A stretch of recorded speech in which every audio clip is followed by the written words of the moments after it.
Okay, so I will call this meeting to order. Is there any changes to the agenda? If not, Councillor Ferguson. A motion to adopt the agenda as presented. Any discussion? Call the question. Those in favor? That is carried. So first off, we have a proclamation in our package for Green Shirt Day. And so we reached out to by a resident, actually a former resident, and Jen Clemmis, who was a teacher here at Rural Michener, and she lives down south now, who had her own organ transplant. And so coming up here in April, Thursday, April 7th is Green Shirt Day, and it's basically to bring awareness to the community and the general public, to encourage people who are interested to participate, to make sure that their family and their relatives and or formally that they've declared that you know, I'm comfortable and my wishes are to be an organ donor. And so Jan has asked us to do a proclamation for that day. And so how proclamations work for council, because I think it's been a while since we've done one, is theoretically, if we are in support, we would make a motion to proclaim that. I would read out the proclamation and then we would go from there. So any thoughts, discussions on the letter that has come in and the information that was provided? Councillor Steve. Really? All right. Do we do this for any of the other organizations that have been in town, or is this kind of, I'm just not familiar with this as a whole? I can't remember someone that asked us to do a proclamation that we haven't done one. Yeah, I think the last one there was the gold. What was it for? Do you remember what the gold one was for? Yeah, I don't know what it's for. Childhood cancer? Yeah, it was childhood cancer. That one was the last one that was done this summer. Okay. So more the question will be, you think it's a good idea? You think it's not a good idea? Concerns, thoughts about how, if it is a good idea, what we can do with it. Councillor Brando. I think it's a good idea, and I'd like to make a motion that we proclaim April 7th as Green Shirt Day. Okay, motion is on the floor. Other discussion? Councillor Steve. Can I just do that for the entire night or no? Yeah, I guess so. Okay. What do we, as far as this goes, we make the proclamation, do we have the town do anything in particular? Because it did mention in the letter about lighting or anything like that. Is that the idea behind this as well? Or is this just a matter of making the statement? You would start out, if we were to do it, I guess it's whatever council wishes. At the very minimum, typically what we've done in the past for proclamations is we do a bit of communication to say this is something that we've done, encourage people to go from there. I know that in this particular instance and a lot of instances as well, like we've had ones around like Nursing Week as an example, and it's usually championed by someone in the community that's a strong supporter of that, and then they might organize events or help with that. We're there to assist spreading the message, not to do it solely. Councillor Gramack. Not just on this topic, but maybe it's something admin could look into. We just had kind of the rally for Ukraine there, and we're doing a number of things always in front of the office. Maybe if we bought a bunch of different colors of lights, we could change the lighting to go with a theme on some items. Mr. Roth. So your worship, I'd like to jump in. That is part of the design for Renee Hall Plaza, is to have LED lighting that's changeable in color, so that it would be able to, we could be able to adjust it for example, Green Shirt Day, or for show support of the conflict in Ukraine, those types of events. Certainly it's part of the design plan already for that location. Perfect. That's super cool. Any other discussion? Councillor Hughes. I would just like to see maybe if Jordan could come up with something kind of creative as far as marketing of it goes too. Just get the community involved, encourage them to go out and participate if they so choose to. And yeah, maybe we can just do something simple this year, even as far as green ribbons, green shirts for the town employees, and just kind of have that throughout the community. And hopefully this can be a reoccurring thing using the new lights and all those wonderful plans for the future. So just a thought. Yeah, lights aren't ready yet, but we're working on it for the spring, summer. Any other questions, comments? Motion is on the floor. Call the question. Those in favor? That is carried. And so I'll read out this proclamation. So whereas on April 6th, 2018, Canadians were devastated to hear the news of the Humboldt Broncos crash, wherein of the 29 passengers, 16 lost their lives and 13 will bear physical and emotional scars for life. And whereas on April 7th, 2018, Logan Boulay succumbed to his injuries, but having registered as an organ donor and sharing this decision with his family, he gave the gift of life to 6 others, inspiring thousands of people around the world to register as organ and tissue donors, resulting in what is now known as the Logan Boulay effect. And whereas, despite an increased number of organ donors, over 4,400 Canadians need an organ or tissue transplant, and every year an average of 250 patients die waiting. And whereas Logan Boulay's family and the Canadian Transplant Association carry on Logan's legacy by recognizing April 7th as Green Shirt Day, raising awareness of the need for registered organ and tissue donors and the necessity of donors to share their wishes with family so that access to life-saving and life-transforming transplants can be improved. Therefore, I, Tyler Warman, Mayor for the town of Slave Lake, do hereby proclaim April 7th, 2022, Green Shirt Day in the town of Slave Lake, and I encourage all citizens to wear green, register their decision to become organ and tissue donors, and share their decisions with their families. So at the very minimum there, we would put out some communication there ahead of time, recognizing that we're doing that. Encourage council and our staff to wear green or some symbolism for that day. And Jordan and I will connect to do maybe a video about that, talking about what we've done there. And maybe you'll talk to the rest of council. Maybe we can kind of do it as a group one for a change. So with that, we'll move into CAO update. Mr. Roth.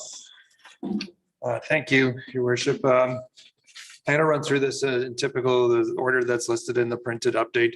Printed update, of course, is available online on our website, as well as I think there might be a copy here in the council chambers for anybody from the public. Excuse me. First off, I want to mention that our old fire hall sale has been finalized and completed, except for the final transfer from land titles. We all know that that takes a little bit of time. So that one is completely completed. And also in our conversations with our economic development contractor Insight, they will be here next week to do some on-site here in town, Slave Lake type of work. And we're progressing on a number of initiatives around in that area. Administration has also met with the administration from MD of Lesser Slave River and kind of going over some issues, matters of mutual concern. We've also received an estimate from the RCMP on retroactive salary increases with the cost estimate of being between $360,000 and $380,000. That is a matter on the outstanding management task list, and I'll ask a question of council when we get to the task list, if you would like a formal report on that or to take this as for information at this stage. We've also received confirmation that we'll be receiving $500,000 towards the downtown project from the federal government as part of the Canada Community Revitalization Fund, which is good news for that project. I'm going to jump down to human resources. We've had 3 further part-time employees join us in the aquatics world. It does bring our swimming pool up to pretty much full strength. We still are missing 1 full-time position over there, but with the numbers of part-timers and casuals, it's more than making up for it. So that's actually a good news story, and that our programming is really, we have the ability to offer a full slate of programs now at the pool. We've also brought back 2 former employees to help us on a temporary basis as Director of Planning and Development, and also as a Parks MRC operator to help us get through time period when we're short-handed. Excuse me. In the finance world, much of their focus still remains on finalizing the 2022 budget and also working on 2021 year end. There's a significant amount of work that is comes as both of those are kind of coming due at the same time. Public Works has finished their 5th round of residential snow clearing. On average, we do 5 rounds in a winter season of residential snow clearing. So we are now at number 5.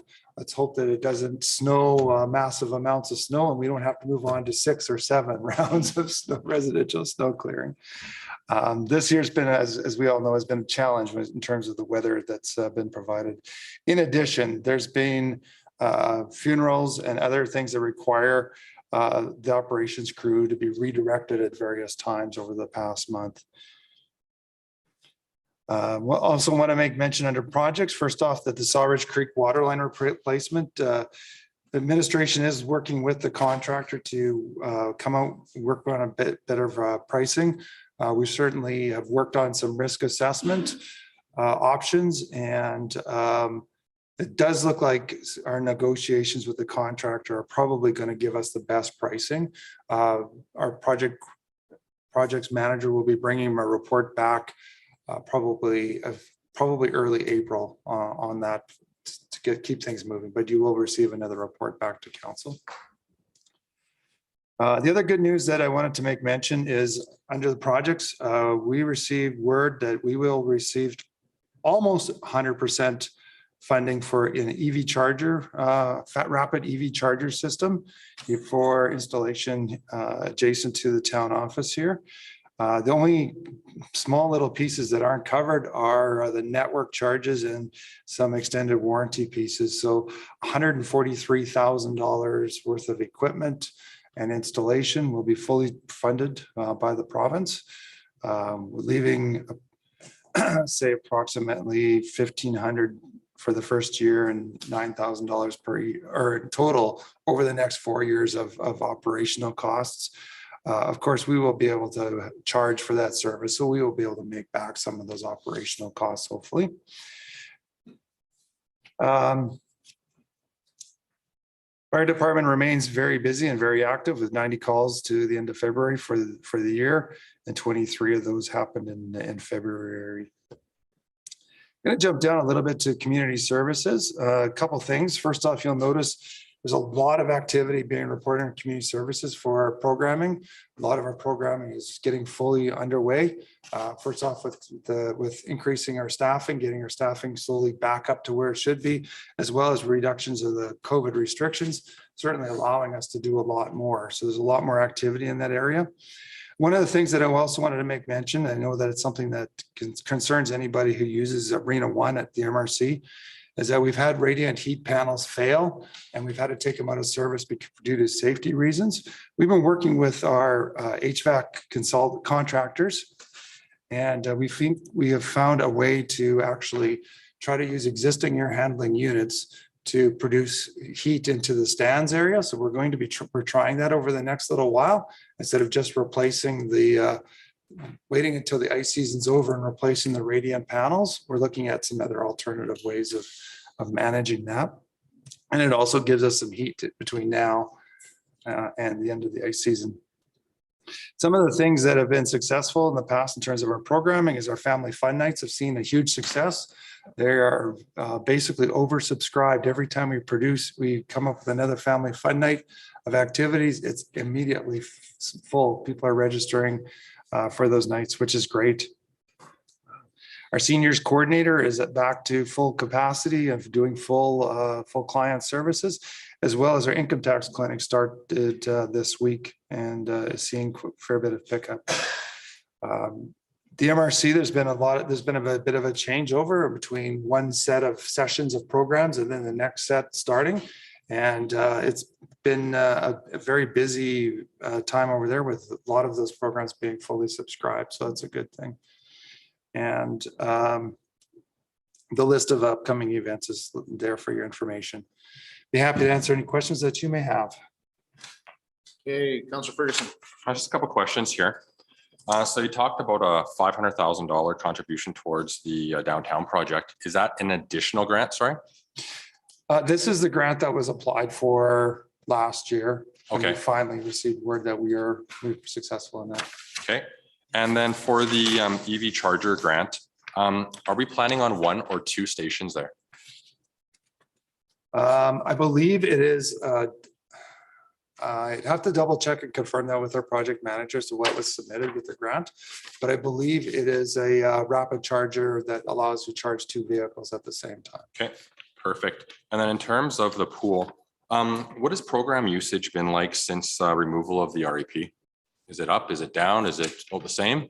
Or you don't have that information yet? Anecdotally, I know a lot of our programs are becoming fully subscribed, but I don't have the exact numbers. Okay, thank They're you. getting close to being sold out.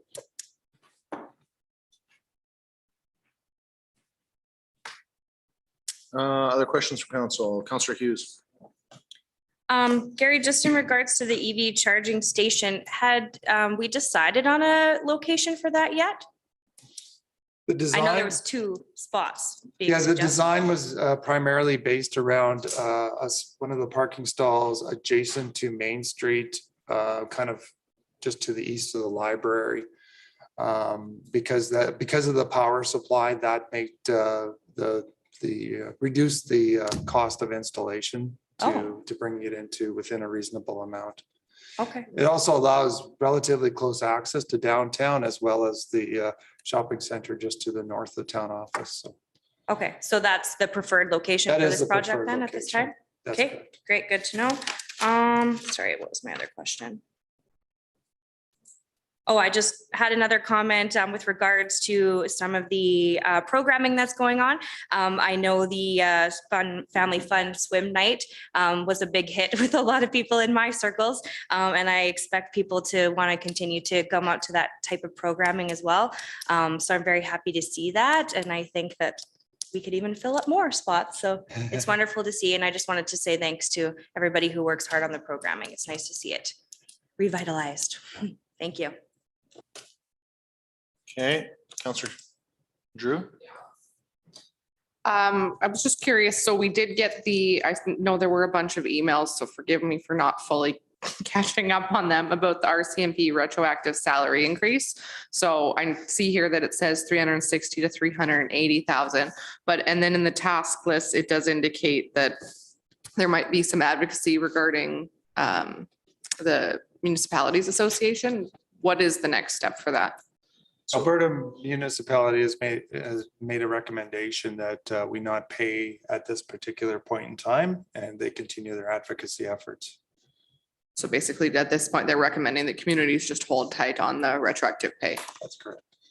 Yeah, so my questions were kind of around that. So I'm just going to jump in Yep. here. So first off, a couple of things. So they were going to notify us of the estimate. That was kind of step one.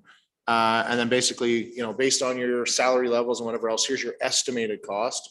And then, based on holiday pay or vacation pays, overtime, so on and so forth there, and leaves and things that have gone on, here's your actual invoice. That's correct. So have we got the actual invoice? No, this is the estimate. Okay, so then you have the same information as me. So I'm just confused because can we go back and double check those numbers? Because in here you're saying it's 360 to 380,000. But when I look on this email that we've got, like it says, so there's 2017, 2018, 2019, 2020, 2021, and 2022. So we already budgeted for 2022. So I know we've got 5 years in there. So in those 5 years, there's a number for market adjustment and a number for economic increase. And so like if I look at like 2021, the economic increase is 100,000 and the market's 102,000. So you work out that math over 5 years, that doesn't come close to 360 to 380. And even in our budget discussions, we've talked about that, like the impact on 2022 is almost $300,000. I think it's 286 off the top of my head. So Those numbers that are indicated in that chart are the pay rates for first class constable. right. That's their salary. So you have to take off their previous salary. So it would be 100 and let's say for 2021, 102,000 minus $86,000. So that's their increase. Yeah, but then times it by 15 officers that we pay for. Where the amount came from is on page 6 of that same letter. It says estimated range of retroactive payments for planning purposes from 2017/18 to 2020, 2021 is low of 360,000, high of 380,000. Okay, so finishing up budget, then we need to go back and check our numbers there, because if we're budgeting, if it's 360 to 380 for 5 years, it can't be 300,000 for year 2022.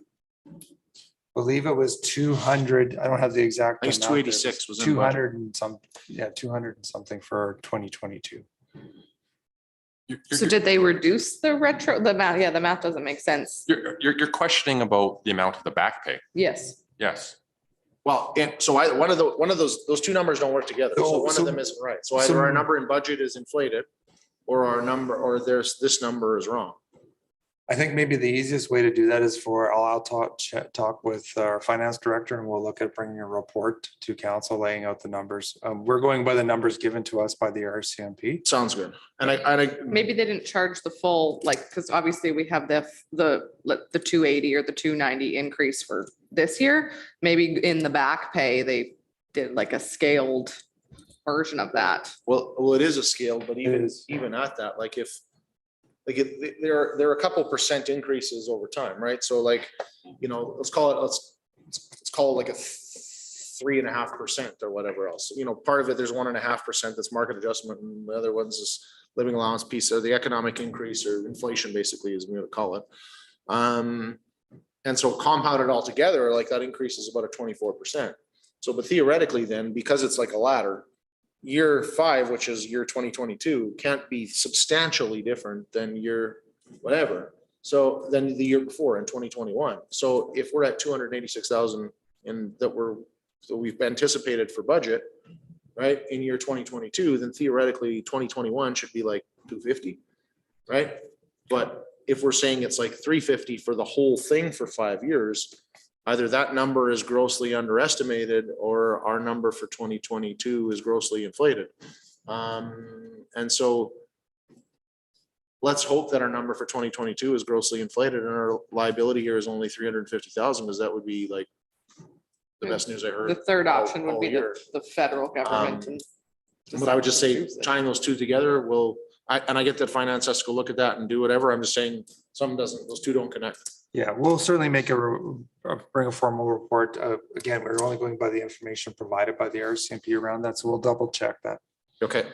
I got a couple other ones, but Councillor Giroux, I'll let you finish if you got. No, I was just gonna say the only other option would be that they've decided to, I understand, I agree with the math, it doesn't work. Yeah. So the only other option would that they decided to give a reduction because of the pushback from municipalities. Well, if they would have, they'd be waving the flag already to say, look what we did for you. So knowing that it hasn't come, I don't think. That's also a good where point. we're at. Okay, so a couple things. So to be clear then, the fire hall, the old fire hall, Alberta Health Services now has possession done. They own it. We're done with it. That's correct. Okay, that's good news. And it's great to see that ambulance service is going to be expanding and have a space of their own. That's something we've been advocating for a long time behind the scenes, to see those pieces starting to come together. I think it's fantastic. Programming. I too have been hearing good things about the programming going on in town and the successes that we have and some of the turnouts that are going on. But one of the things that we heard about Watts during election was around the fact that they didn't think we had enough going on. So it's great to see that we're stepping up in some of those regards, but I also would say that sometimes I don't think we do enough to toot our own horn.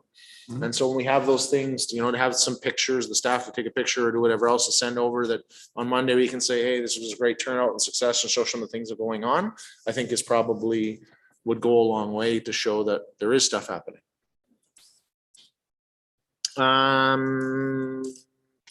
Sorry, that's all I have. Any other questions, comments for CAO update?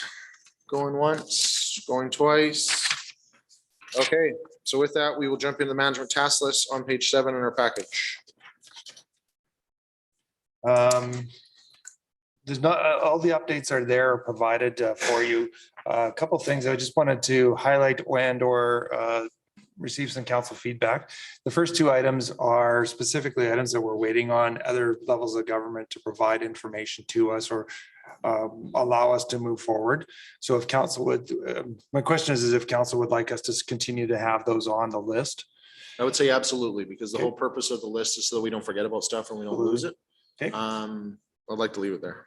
And then I was also going to mention about the RCMP retro pay and the pay raise increase issue, but I already indicated that we'll be bringing a report back. So that matter is there. We've tried to fill in some dates and some additional information for council purposes to have a bit more of a plan when things are coming back. As you can appreciate, we've had some staffing challenges, which does affect some of these items in terms of being able to do the work, but be happy to answer any questions that you may have about any of these items. Questions from council? Councilor Adams. One, I appreciate the dates going in, the updates on the side there being tagged. I like that. There's one, just quick note, so we don't get lost in it, was over on motion 418-21, process changes on enforcement. That was on page 7 of 84 at the bottom. The date on the right, I don't think was right. I think it's supposed to be 2021. Oh, that's correct. Yes. And that particular one is getting very close to being able to be brought back. Just a matter of finalizing some of the details around it. Excellent. But otherwise, I appreciate the effort in updating that. Okay. Councilor Ferguson. So just a comment, I see that there's a draft MOU circulated to the town and the MD regarding the Alberta Parks Agreement. So I'm just happy to see that progressing forward, but any idea when comments will be back and we'll have an agreement finalized? The information I had from Alberta Parks was that it was more in the MD's court. My conversation with the MD's CAO is that something that's been brought to his attention to take a look at and provide that feedback back. Perfect. Thank you. Other questions, comments from Manager Taslis? As I see none, motion to accept the Manager task list as information. Thank you, Councilor Ferguson. Any discussion? Call the question. Those in favor? That is carried. So we'll jump into committee minutes. So first is intermunicipal committee. And so we did have a meeting here a couple weeks ago. Another one is set for later in March. Big topics of discussion were around economic development, visitor information center, and greeting services, the tourism society. How do we support some of those groups? How do we, to what extent does council get involved? And what do we see the future of success looking like? So the MD had previously made a motion to support putting some money into the tourism society for the hiring of staff to help support them. We're trying to understand exactly what that means. And so we've asked for some clarification, and the MD is going back to have some discussions about that. Additionally to that is both of our agreements, our fire service agreement and our municipal agreement are up at the end of this year. And so the purpose is to debate those items within them, make any changes that need to be, and dissolve or create amended agreements to whatever satisfaction councils want to do. And so we shared our limited amount of concerns with the agreements. The direction that we gave from the town of Slave Lake is that we feel that although we could spend a bunch of time changing small items and wording, we think that the agreements are quite fair. And the intent is makes sense at this point. So that being said, the MD hadn't delved into it as deeply as Lake Town Council had, so they were going to go back and do some work to discuss that. And so hopefully the next meeting will identify any areas that are contentious and identify a process to finalize those agreements and move things forward. There was also a piece on discussion around industrial land. And so previous to the fire in 2011, actually, our councils had started some work with the MD on identifying the need for industrial land. And so as we try to target companies to come to town, as we have industry that is booming and things where we have companies that are interested in looking at setting up shop, they either take vacant shop space in town or you build, and that's how the process works. Unfortunately, though, we don't have a lot of vacant industrial land in town or a lot of vacant industrial shops. And so the time in 2011, when we were having those discussions, was around looking at options. Is there things that the town and the MD could do together And is there a need there, and do we need to spend some time in that space? And so it's not about us building something, but maybe creating some space for it, or identifying some zoning, or basically telling the world, here, we have an opportunity. And so we need to figure out to what level that both councils want to play in that space. But what was realized from that meeting is we're in the exact same scenario again, and we need to do something about it. It also highlighted an opportunity for them to bring up that they do have potential in Mitsu Industrial Park. And so we encourage them to advertise that fact and connect with realtors and let them know what's out there, or put some information on their website. And we would be happy to, because we get requests as council and our economic development team to say, hey, we've got this request, what do we do with it? We'd love to forward it back to them, because we don't want to miss opportunities for industry coming to set up shop and grow roots in this area. I think off the top of my head, that was the bulk of the discussion for intermunicipal. Any questions, comments? So next we'll talk about watershed. No meeting held.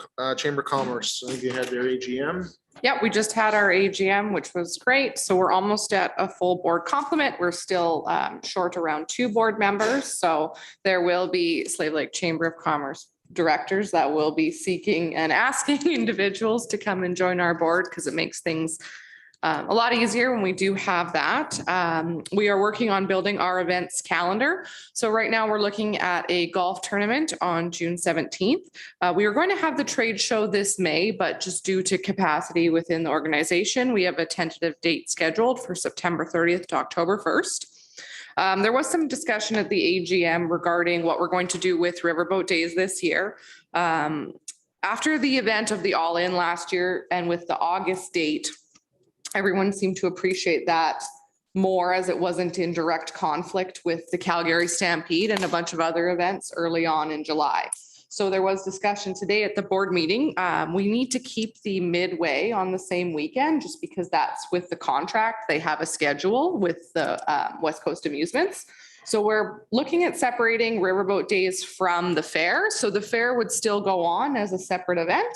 And then looking at moving the Riverboat Days, which is the block party, the children's festival, and potentially the car show and other events that want to participate, to a later date in August. So right now, in the interest of not putting everything on the same weekend, we're looking at August 12th to 14th. So we're considering splitting up those items just to give. We often hear as event coordinators that all of the things to do in Slave Lake are on the same weekend. So we're trying to avoid having that and split that up a little bit. So we're looking at that, but I think that's going to be a very strong possibility that that's moving to August, and we'll just be separating them slightly. So the classic Slave Lake events will move into August. As well, we have, let me just take a look, trade show, Riverboat Days. I think that's about it for now. So things are moving forward, and we're working on building committees so that we can build out the events. Okay, questions, comments? Councilor Adams. This is gonna sound bad, I guess, coming from a lifer for Slave Lake, but why was Riverboat Days originally in July? As far as I can remember, when I was a little kid, it's always been the same week of July. I am the worst person to answer this question, because I am not a lifelong Slave Laker. So I've only been here for, I don't know, 10 years. So I honestly don't know. As the lifer, you would be the best one. I really don't know, Steve. I'm just saying it might be something worth looking into as to why it was held on that day originally. Yeah, we've had before being on the committee in this role, and then coming from the presidency role before that, every year we get comments in July about how it's not the right weekend. And I think with the success of the All In last year with the August date, you're seeing a lot more families not taking their summer holidays then, because they're coming back, school's starting shortly, and more of our residents are in the community. And then we're also not conflicting with, I know, like, yes, the Calgary Stampede is far away from this, but it is a big draw. So in the interest of trying to make our event more successful and more accessible for our community members, I think that's what we're going to be trying this year. Councilor Hughes. I just wanted to comment that being one of the organizers for All In last summer, I feel that a lot of my feedback was that people really love the August date. So I'm happy to hear that the chamber is moving in that direction. I think that's a smart move. And it'll be nice to still have another event in July, and perhaps other local groups can kind of build out around the chamber having the midway, and we can encourage some more collaboration in that regard. That's definitely something I'd like to see. So just a comment there. Great, thank you. Question, so in the future, like I understand the Midway has a contract and a long-standing thing, and you're not moving that piece. In the future, is it trying to align it back or just leave it where it is? We've talked about both. I think if the opportunity to move it back together, we would definitely consider it. But the last time I spoke to them, that they indicated that this has been the schedule for 10 years and most communities don't give up their date. So you'd have to count on go ahead, Kim. I can speak to that just really quickly too. They have they're very sought after. They have a set schedule every year. You lose your weekend, you lose your sitting with them. Like you won't be with that company anymore. So, and there are other companies, but they don't have some of the rides and different features that this one does have, because there's been lots of possibilities explored in the past. We did look at local, like Alberta companies with regards to amusement, but they had about a quarter of the offerings to bring as far as rides go. So it would be a significantly smaller event, which would likely impact the profits for the organization. Councilor Graham. When's the Calgary Stampede? I believe it's the July 8th to 10th. Cause like K-Days kicks in right after. I don't know if that overlaps with this at all. It is usually, I want to say starts around the 19th and usually is done by the end of July or the first part of August. Okay, just was curious. Yeah, so then this would make what outside that. We did try to look up the Alberta calendar, and then I did reach out to several people that I know were like the golf tournament. So we made sure that it's on neither the Ames Lucan or the Oilmans. Just trying to, we don't need all of our nonprofit groups doing activities on the exact same weekends every year. So we can't miss all of them, but we were trying to miss some of the larger attended events. Okay. Okay, there's no other questions. Alberta North Central Alliance was supposed to meet last week. One of the next big things, the topics of discussion is around strategic planning and kind of where we go from there. So in our previous meeting held in February, the group had decided to apply for a collaboration grant from the province of Alberta. And then upwards of $240,000, I think, off the top of my head. And so we were to hear on that grant application already, but we haven't, and they said that it would be another week or two.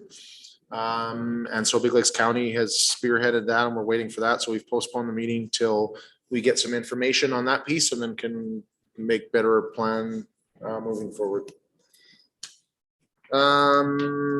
Housing. So we met February 16th. We discussed collaboration between the Housing Authority and the new housing project taking place at Hotel Northern Star. Specifically, an agreement that could potentially share wait lists and available inventory. This is still ongoing. Wait lists. We currently have a wait list of 3 at Vanderwell Lodge, 2 at Vanderwell Lodge Senior Self-Contained, and 9 at the Legion Manor.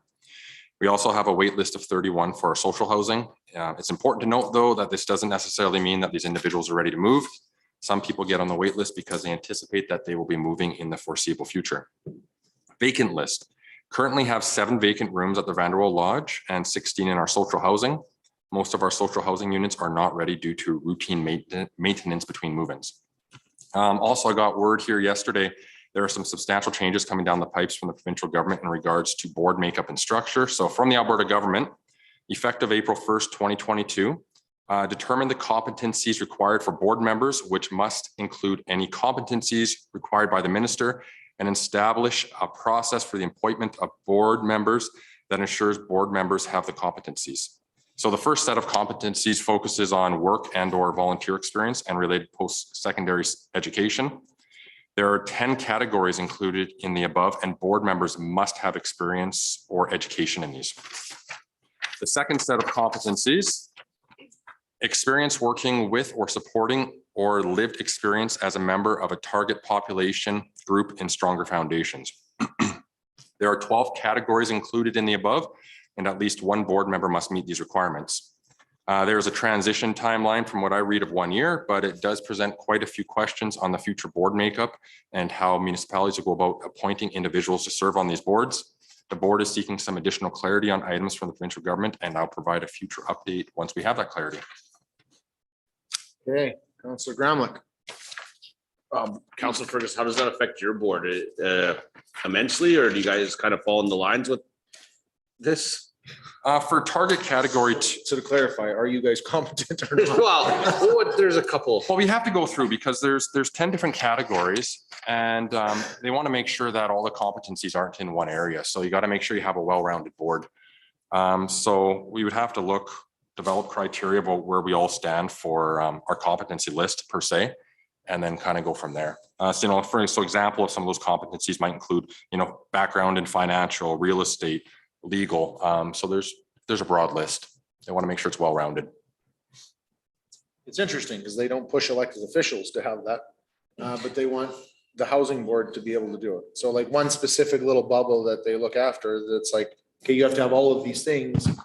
But if you have a, $20 million budget there and you're running a community, you don't need any of those pieces. So it's quite interesting there that there's how their approach to that is. The other thing to note, I think that the housing committee was looking at is whether or not the elected officials have to fill some of these requirements on the competencies, or if it was just the members of the community, or if the elected officials could fill some of them, because that we have post-secondary education and a bunch of other things that are covered on there. But the way it's worded is it's not clear that it applies to the elected officials, and it sounds like it applies to the general public members. So it's very confusing. Yeah, so we're seeking some additional clarity, but in any regard, it's definitely going to be more paperwork, kind of one of those things.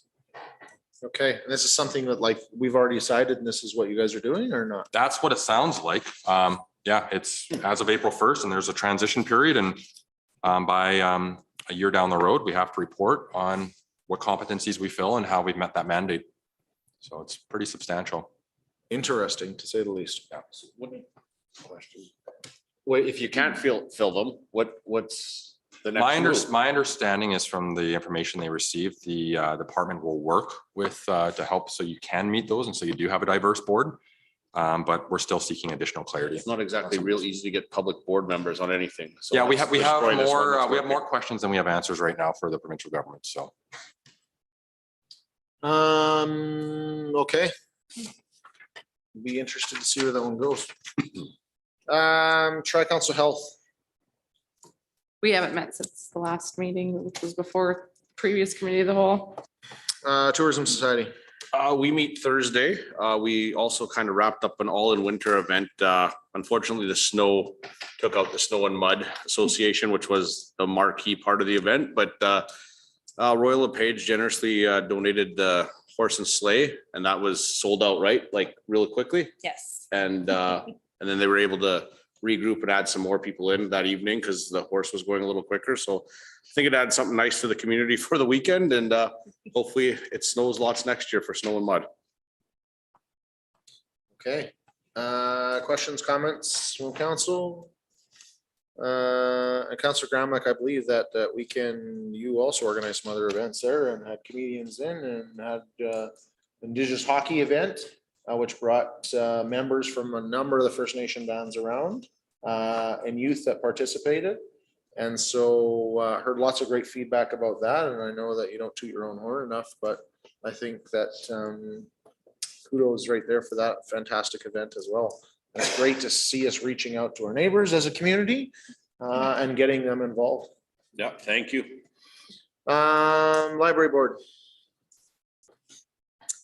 We actually have our next meeting tomorrow, but just a few little updates. This past month, we had an art wall display in the library from local artist Tori Hunwick.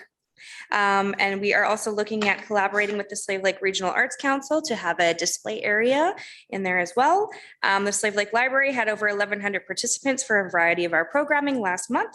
And we will also be looking into expanding our hours a little bit more mid-March, just for the community, some of the days and Saturdays and things like that. And obviously renewing some of the other programming in person, so. That does strike a opportunity comment for myself from communications.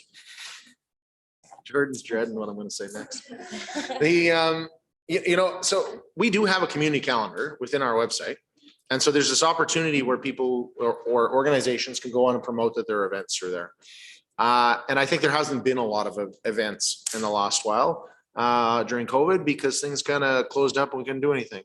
So you're starting to see now things popping up and these organizations are planning things, and whether it's Chamber of Commerce or different organizations, it just might be worth a post to remind these community groups, please use our community calendar to get information out there. Please use it so that we can promote it as a source of information for the community and what's going on.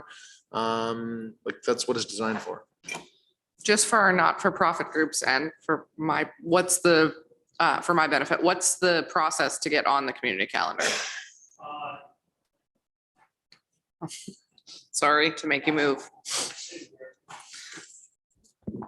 At the moment, we just have a online form that people can fill out. Most of the time, people have just been emailing me directly, so I can streamline that a bit more, make a post, so it's more out there. Because at the moment, I think it's there, but it's not exactly advertised very clearly, especially on the website. So you'd prefer people to use the online form on the website? Yeah, because then it gets emailed me regardless, and that way I have all the information as opposed to just, hey, can you put my event up? Because then I'll have to follow up more after that. So you're not having email looking for these other boxes that aren't filled out if they email you direct. So, activities that we're doing within our own facilities, like, the whole idea is to create a one-stop shop for the community to say, this is what's going on the next couple of weeks. So our own facility stuff should be on there, as well as we encouraging those other groups, Chamber of Commerce. I agree. Rotary Club. It would have been helpful today in trying to figure out what was on the weekends at our board meeting for which event to put Riverboat Days on if we had some of these existing events instead of having to text people. So maybe we can email out even something to, I know we've got a list of nonprofits from interagency and a few things like that. Maybe we can list out a reminder on how to go about that. That'd be great. Guys, obviously Darcy connects with a bunch of these groups on already. So if Jordan had a quick little thing to say, reminder, here's some information she can send out to that list, would go a long way. It's about making life easier, not harder. But that only works if we use the tools that we have. Sorry, naming advisory. Have not met. Community futures. Haven't met since the last one, or since our last committee of the whole meeting. It is scheduled for this week on Thursday. CC. Yes, we met on March 17th. So our committee is looking into some new ideas for wellness and promotional initiatives to be discussed at our next meeting. There is a virtual open house tomorrow from 6 to 8 p.m. So this is like a live event, so you can attend live sessions to learn more about a program that you may be interested in. And you can register for that online at northernlakescollege.ca. June 3rd is scheduled to be their convocation. This is obviously pending current restrictions and where things are at, but the event as of right now will be in person. Trades, there is a lot being offered currently and things are booking up, so you can visit northernlakescollege.ca for that. And academic upgrading, there's been some changes to learner income supports that are effective April 1st. And the Stepping Forward program is seeking enrollments for the September 2022 year as of now. Questions, comments?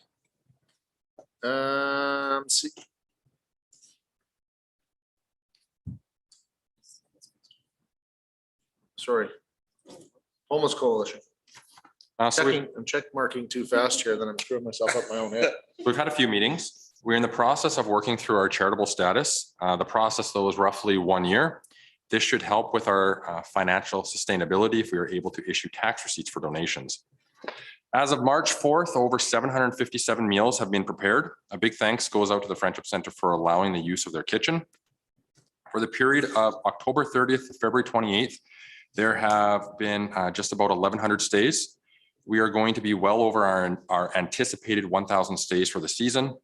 We're averaging 11 stays per night, and 89 different individuals have utilized the program. Our COVID outbreak status has been lifted as of February 23rd, and we've had no positive cases since February 4th, so good news there. And programming is tentatively scheduled to wind up as of March 31st. However, it could go slightly longer if winter weather conditions continue into April and funding permits. Okay, questions, comments? I'll just throw out, we spent a lot of time in our previous council talking about data and trying to understand how many people are impacted by homelessness. And so when you think in a period from, mid to late October there, you got November, December, January, February, you got 4.5 months basically. In that 4.5 months, 1,100 visits at that in a community of 7,000 people with almost 100 different people using that MET program. That's some significant numbers. Because there's always this connotation about how like we're helping 4 or 5 people or 10 people and that's all it is. And why are we putting in all this effort for such a small group?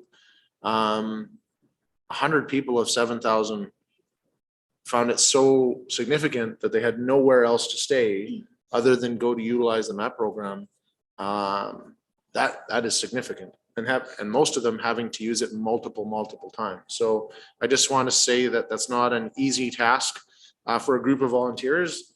And I know the Homeless Coalition has stepped up, and there's a lot of education and growing pains that go with that. But I just want to say hats off to both yourself, Bryce, and Danielle, the co-chairs, as well as the rest of the board there. That I think those numbers go a long way to show that there is an impact, and you guys are making a difference in the community. So keep up the great work, and we're excited to see how council can help, because it's not a small little problem. Councillor Ferguson. Oh, that's good. Thank you. Okay. You just turned on your mic, so I wasn't sure. Next, we got Children's Resource Center. Councillor Adams. Just check and see if you remember the name. I wrote it down here. I have it written up there. Adams. Really. A couple things from the CRC is that Slave Lake has the highest numbers in the region for participation at the moment. CRC has hired a second staff member for Slave Lake in February. She's finished her orientation, is actually getting her feet under her now. We're reviewing board policies this week and continuing with board training as we approach the AGM. Their year end is March 31st, the end of this month. We are also looking at stepping up the number of meetings just to get that the policies and procedures in place before the AGM. So, thanks. Any other questions, comments? MPC. We approved some discretionary permits, 2 home-based businesses, one for photography and one for eyelashes, as well as a new cannabis store, which will be in the old Mary Brown spot if it gets all the way through. Okay. Questions, comments? Intermunicipal hasn't had a meeting. Waste. Have not met, and that's the same for the airport as well. Okay.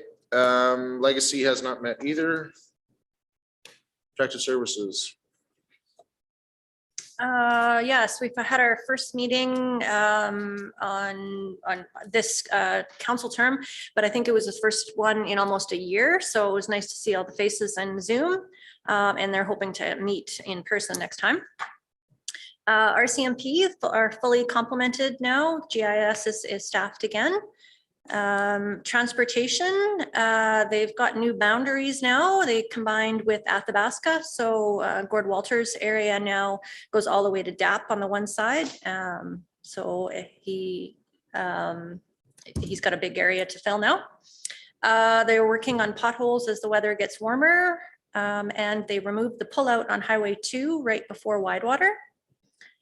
Leah on the wildfire season, that started March 1st. They're monitoring the snow and weather to figure out what kind of fire season that we're going to have this year. And that'll be interesting. The fire department, weather and ice has been a big concern, of course. Volunteers are down and they're recruiting. Source search and rescue, they're actively recruiting right now. And search and rescue are doing more provincial and federal training, and they expect to be called out on bigger and calls on provincial and federal ones. And they've moved into Hall 5 now, and they're calling that home. FCC, they're short-staffed, lots of people out sick, lots of people covering other communities. So they are saying that the appointments are about a month out now, so please have patience on that. And masking will continue in the FCC and the hospital now that the restrictions have lifted, and they will be enforcing that with the police if they actually have to accordingly. And the High Prairie School Division transportation guy wanted us to know, get the word out about the passing flashing lights on the buses. All the buses have cameras now, but it's a hefty fine. And they're still seeing some people passing the buses. In the past, it was up to about 70, and they're still seeing about 32 tickets issued now. So I actually volunteered Jordan. They were going to get us some information to get out and spread the word for that. And they're recruiting for bus drivers. Desperately. Yeah. Questions, comments? Emergency Management Group, that's after Northern Alberta Mayors and Reeves Caucus hasn't met. They're working on scheduling a date, and Northern Alberta Elected Leaders was last month, but I was unable to attend. Any questions? Sorry, Councillor Gramack. I have a comment. It's something that's been driving me nuts for a while.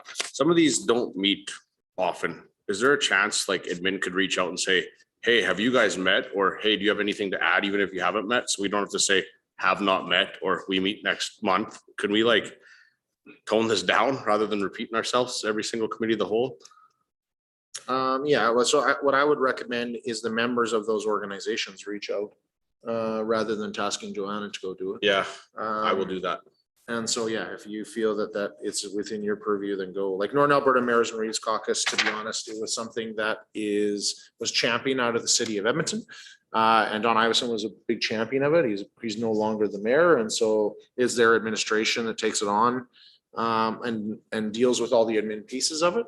And so it's my understanding that the new mayor is interested in continuing, but they're working through their own pieces and hoping to set something up coming up. So Northern Alberta Elected Leaders is one that comes up. We always get the agenda kind of last minute. I'm trying to, I wasn't physically in town. I was traveling on the day that was happened. So to do it by Zoom didn't really work. I had reached out to council, but you guys I know had other commitments as well. And so I usually touch base with Murray because at least one of us attends there.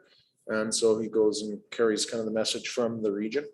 But actually with Zoom, that's gotten better because before, to drive to Spirit River or High Level for sometimes what's like a 2.5 hour meeting and killing a whole day has become cumbersome. But it sounds like they're going to keep up some of the Zoom options. So I think that actually is much better. But I did share the minutes, I think with council. I emailed them out because they came here in about a week or so ago.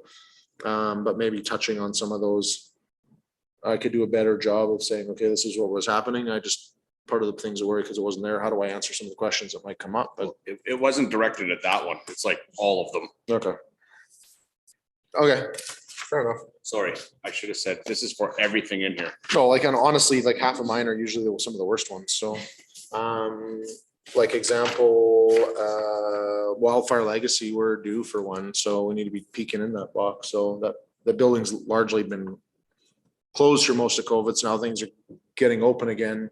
It's time for the board to talk about kind of next steps and where things are happening. So, okay, motion to accept the verbal updates as information. Thank you, Councillor Gramack. Any discussion? Call the question. Those in favor? That is carried. Snow removal service level discussion. So this is one I talked about last week that I wanted to put on for discussion. And so Calvin, feel free to come up here. Calvin, our Director of Operations, is here. And so the reason I want to throw this on is a couple of things. I'll start by saying that I honestly think that our team does a fantastic job. And so for those that don't know, we've got a team of about 7 people over there that are working on all the operational pieces. And I don't know if we've been 100% staffed through the entire winter. And so the other thing is I recognize that when we have 14, 15 inches of snow that comes in within a small period, and 2 days later it's all melting, those create significant challenges with how we deal with that. So, if Mother Nature was a little bit less aggressive and we could keep 100% staffing, I think things would be smoother. But that being said, I recognize it's been a very challenging year. So I want to start by saying I think the team is doing a great job, and that's the message that needs to go back. I think they're doing the best they can with the resources that are supplied to them by council based on the policy levels that we set. That being said, I'll also recognize as a spokesperson for the public that I don't feel like we've been winning this year. And largely because I think we're short on resources, and I think that we're short on the fact that Mother Nature's kicking our butt. And so the question then comes, okay, like looking at that box now, is there an opportunity, not this year, because it doesn't even make sense, but as we crawl out of the season, before we get into next season, is there things that we could look at? And so, one of the ones that we hear a lot in the public as an example is around, why do you guys like snowball all the snow and haul it all away? And so council looked at that probably 4 or 5 years ago off the top of my head. But half of this council hasn't went through that information. And is that information still up to date? So maybe as an example, it's worth peeking in that box again. Does it still not make sense? Is there new technology? Has thing change? The other thing is that sometimes I'm always interested that, when was the last time we looked at community A or community B or community C to say, how are they doing it? Is there things that we could do to tweak our own system, our own service level? We could do better. We've heard some feedback from our business community about downtown and how that gets dealt with. Is there something we can do differently? How do we bring on extra contract help? Because I think part of the thing is that we have to also recognize when you have limited resources to deal with a problem, the only way you fix a bigger one is add more resources. And the easiest way to do that when you're outside of normal events and you need it immediately is to bring in contract help. Right. So what are some of the triggers and things that happen with that? And, what does council have in the budget to allow for those pieces? Is it enough? Doesn't make sense. Looking at some of those historical averages, I think those are kind of the conversations I'd like to have to say, if we really delved into this in the spring, summer, as we get out of it, and talk to some communities that get more snow than we do. Like if we want to know how to handle snow the best, talk to a community that gets 15 feet of it, and how do they deal with it? And so sometimes I've talked to some of those communities, and those communities, what they do, a lot of them is they don't deal with driveways. They just plow the whole thing in and you deal with the windrow and away you go. And so we've talked about those in the past, 7, 8 years ago on 2 different councils to say, is that something we want to entertain? The council of that day said no, but maybe the council of this day says, yeah, we can get out faster. Let's plow them in and away you go. And maybe we should change that service level. Not saying that's where I want to go, but I think we're overdue to have an in-depth discussion as a group and either feel good about what we're doing, make sure that we got enough resources, and also hear back from the team to say, hey, you know what? I think this would help. And those are the kind of things I want to know. So this was just an open, informal discussion. Realistically, our committee of whole is designed to be this. It's not designed to make a whole bunch of decisions. It's about to have some discussion, some other viewpoints, and then guide some direction on where we go from there. And so I encourage council to share the stuff that they're hearing, what they're doing. But I'd love to start with yourself, Calvin, to say, what are you guys experiencing? What are you feeling? What's working? What's not working? And kind of go from there. Okay. Good evening, Mayor and Council. Yeah, it has been a trying season, that's for sure. We've been down 2 guys all winter, so we only have 4 guys to do all the snow removal. Dean and myself have been in equipment numerous times. Community services is short, guys. We've been out helping with the trails. It's been a struggle. It really has been a struggle this year. We did look at it just took a little peek into the snow blower, because we know that's a hot topic. Yeah. I did a little bit of pricing just to share with you. There's 2 different ways a guy could go. So to buy a snow blower right off the bat, is about $600,000. And then you'd need about 3 trucks to keep up with the snow blower. So now, first of all, you still have to grade the streets and put it in a windrow. So right now we're grading the streets off to the side, putting in a windrow on the side and then moving on. So then what would have to do after that, after we grade the streets, put it in a windrow, kick it off to the side, or if we're doing a snow blower, we'd put it in the middle of the street. Then we got to come back with a snow blower and trucks and haul it out. It is a huge cost. There are benefits to it too. In the springtime, we don't have all these big piles all over the place. So it's going to help out with our drainage system and curbs and gutters and stuff like that. You're not going to have these big piles for people to drive around, big windrows on people's lots, sweeping the boulevards and stuff like that. So there is great value to it, but it's expensive. So I'll just walk you through I just threw some numbers down randomly. They're not concrete numbers. I just didn't have time to price out things and stuff like that. So, and in fairness, Calvin, I just want to be upfront that our goal is not to have you guys respond with a whole bunch of numbers right now or go through or validate any of those things. It's more about maybe we're all happy and we don't want to change anything. Maybe we said we want to look at snow blower. Maybe we say we don't want to look at a snow blower. And so that the whole idea of the committee of the wholes is to establish what we're looking for so that we guide administration's time and not send them down a bunch of rabbit holes doing work that they don't need to do. yeah, that's exactly right. So I did two kind of comparisons. So the first comparison is if we bought our own equipment. So we'd be looking at about $600,000 to buy a snow blower and about $180,000 per truck to buy trucks. So we would need about 3 trucks. So it'll be about $540,000, just roughly. And then we need operators too. We're struggling trying to get operators and keep operators, roughly about $70,000 a year.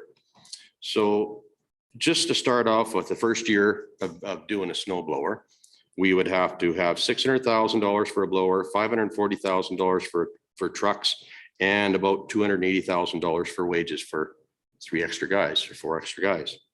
Comes to a grand total of $1.4 million. So that's just to start out the year. Then every year after that, we would roughly have to have about $280,000 for the extra guys. So that's that case scenario. If we hired it out, we'd be looking at, well, we'd still have to pay the $600,000 for the snow blower. There's not too many snow blowers out there for rent or anything like that. Trucks, you're looking at about $85,000 a month for trucks. That's for 3 trucks. So for 5 trucks for a year or 3 trucks for a year, and I've only went for 5 months, say. So November, December, January, February, March. And then we're pretty much out of the snow season. So it would come to roughly about $425,000. So for a grand total of $1,025,000 to start off the first year. Then the second year or any year after that, you'd still need about $425,000 for hiring the trucks out every year. So when you snow blow, you only got a certain amount of time. You can't just leave it on the street. It'll get frozen and stuff like that. And you got a big pile in the street. Some of the windrows we're getting on our average snowfall, especially this winter, are like this, but like that. So you've got parked cars on both sides of the street. Now we're going to put a windrow in there. There's not enough room to get by. So you'd have to get right on those snow windrows right away. You couldn't just put them in the middle of the street, go onto the nether street and continue on. You'd have to grade them, put them in the middle of the street or off to the side, whichever way would be easier for the snow blower to get, and have the trucks and snow blowers following it. So that's the snow blower scenario. Yes. Calvin, having open discussion on that before you move into other topics. Yep. Like realistically, then how long would it take you? Would that be faster than our current version or slower? It'd be example, slower. we take approximately a week to do the whole community, depending on what's going on, 7 to 10 days kind of thing. If we started snow blowing everything, you know, how much longer would it take you? If we had the staff, it would probably take about the same amount of time, maybe just a little bit longer. Your equipment wouldn't be off the street as quick. So it's still gonna take, they've still gotta cut the road from curb to curb. Whether they cut it, put it off the side, cut it, put it in the middle, it's the same effort. So then normally we cut it, put it off the side, put it on the sidewalks, and we leave. Go on to the next street. So handling it though must take longer, not? You said it would take the same amount of time. Because your snow blower would be following. So to do one street, okay, if we continued on the way we are now, you would cut it across and you start at this curb, cut it right across this curb and leave it. Mhm. Then we're off the street. But theoretically, it's gonna take longer because the guy that's now running the snowboard before was running another piece of equipment, so. Well, Unless we have that's why I another say guy. if we had the staff, Yeah. you would have the snow blower and the trucks following the equipment. So the graders would keep going, the snow blower would keep going behind it, and it would just be all one big train sort of deal. Okay, Counselor Adams. Is there an option for almost a hybrid or a partnership? With airport having a snow blower already, is that something we can use on main roads where we put to the middle? Like your primaries and your secondaries, as far as going into the streets and the communities, I don't, maybe that doesn't make sense, but on the wider roads like Main Street, 6th Ave, north, south. Is that an option or is that? Not really, because the airport, when it snows, they gotta get one runway done. So they gotta do the same thing. They gotta plow it to one side and then they gotta blow it right away. They can't have any windrows for any length of time as well. So if we had a big snow dump, well, the airport would be busy with Doing their bit, yeah. Yeah. And then we'd be plowing our roads and then they'd be done with their blower and then yeah, it doesn't work that way. I don't know. And then, Depends how long the airport goes. Like the airport spends 24 hours doing it and they have to get the windrow out or it freezes. You can't really, and one. I don't think they do. Yeah, I don't know. Per time. yeah. I'm just wondering what, if there's, Okay, I used to work at the airport too, and we've had times where we were out there 16, 18 hours, just plowing steady. And the windrow, the snowblower just following with it. Ken and I would be tag teaming. Ken would be plowing. He'd plow off the one side. I'd be blowing snow. Then he goes and gets the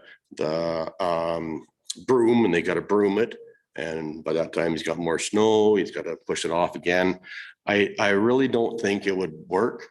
Then there's okay, we have salt and sand and aggregate on our streets too. So we're getting that contaminated. They don't like the salt and sand, and especially that aggregate. It would get in the snow blower. We would track it out to the airport. I just don't see a joint effort. okay. I think when we would need it, they would need it too. Okay, keep going with your other pieces there, Kel. So that's about the snow blower. And like I said, it does have really good points. We wouldn't have the windrows all over the place. If we had the money and the staff, I would love to do it. I really would, because those windrows beat the hell of us in the springtime. You know, especially the driveways and stuff like that. The windrow grows out, keeps growing out, even though we try to get it over the curb every time. You're plowing up against the curb, it still spills out. Next time you come, the windrow is bigger. It just keeps growing out in the middle of the street or out into the parking lane, and you lose half your road. Springtime, we run around, we start punting snow drifts and pushing it up on people's lawns. We get all the sand and aggregate on people's lawns, then we got to go out and sweep all their lawns. So right in the springtime, we got a little garden tractor. We go out and sweep the first 2 passes, makes a hell of a mess, sweep it out on the streets. Then our big broom's got to take 3 times as long doing the spring cleanup. So the snow blower, I would love it. I would love it to death. if we had the money, if we had the staff. We couldn't just throw a snow blower in there and operate with the same staff. We just couldn't do it. It's just not feasible. Okay, Councilor Brandel. I think you just turned it off. Yeah. So would any of these costs offset some of the stuff that we do in the springtime then for the steaming and for the broom and the brush and the This, sweeper? yeah, it would offset some wages, definitely. Steaming, I don't think we're gonna get away without steaming. Right. Especially the winters we have, it gets warm, it melts. The water goes down in the catch basins. And actually, some of the windrows stop the water from going down. So it's a double-edged sword. Some of the windrows are on top of the catch basins. And when it melts, in the middle of the winter time, yeah, we get a little bit of pooling, but the water doesn't go right down into the catch basins in the lines. So come spring, a lot of the catch basins, all we have to do is thaw out catch basins. If we have a big melt and we don't have a windrow there to protect the catch basins, then the water will go down in there and fill up the line. And then we got to steam the whole line, the whole storm line too. So there's pros and cons both ways. But for safety, yeah, we wouldn't have these big piles at the end of the streets, big piles on, especially like this winter. We just get hammered every second day. And some of the piles, I can't even reach the top of them for people's driveways. So they're trying to back out and they got a pile on each side. Now, not all that snow is ours either. We have a lot of people pushing all their snow either out onto the street, on the corner where we have our windrows, adding to our windrows, adding to our piles. We have, excuse me, we have a lot more heavy equipment out there anymore. Like any given day, you'll see 5, 6, 7, 8 skid steers running around, cleaning people's driveways, shoving it out onto the street, shoving it out onto our windrows, shoving it out onto those piles. When we go by a driveway, our gate is on our right-hand side of our grader. So we're going along, we're blading, we got a windrow, we drop it, we go past the driveway, we lift it up. That creates a big pile on the left-hand side of the driveway. Every driveway, if you look at it, and there's 2 piles, there's a big pile before the driveway and a big pile after the driveway. The big pile before the driveway isn't ours. So we do have that problem. We have an industrial area. It's been a nightmare. We went to steaming. Utility boys jumped in and helped us out big time and steamed all the industrial, and the mountains of people that take their whole driveway and put it on the ends of the culverts. That freezes in the culverts. So we have that trouble too. A lot of the big piles that, and I'll say for lack of better terms, we get blamed for, a lot of them aren't ours. A lot of them are people's pushing their snow out from their properties, which you're not supposed to do. But so anyways, that's in a nutshell, a blower. But theoretically, a lot of people think is, well, snow removal. They think it costs X amount, or if we don't get a bunch of snow, then we save a bunch of money because we're not spending it all on snow removal.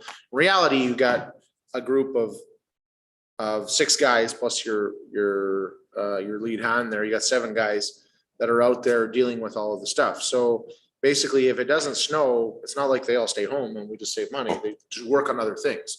So theoretically, we can improve levels of service by giving you more time to focus on something else.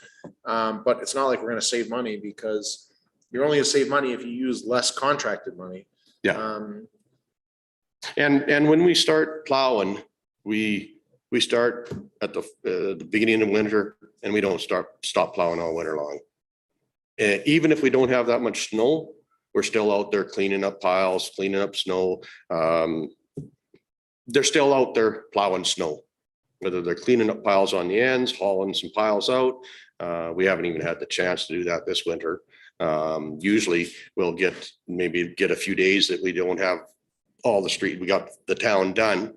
And then we can focus on hauling out some piles like 6 Ave, you know, at the stop signs and stuff like that, where we got these big piles, we can take half of it and haul it out with our own truck.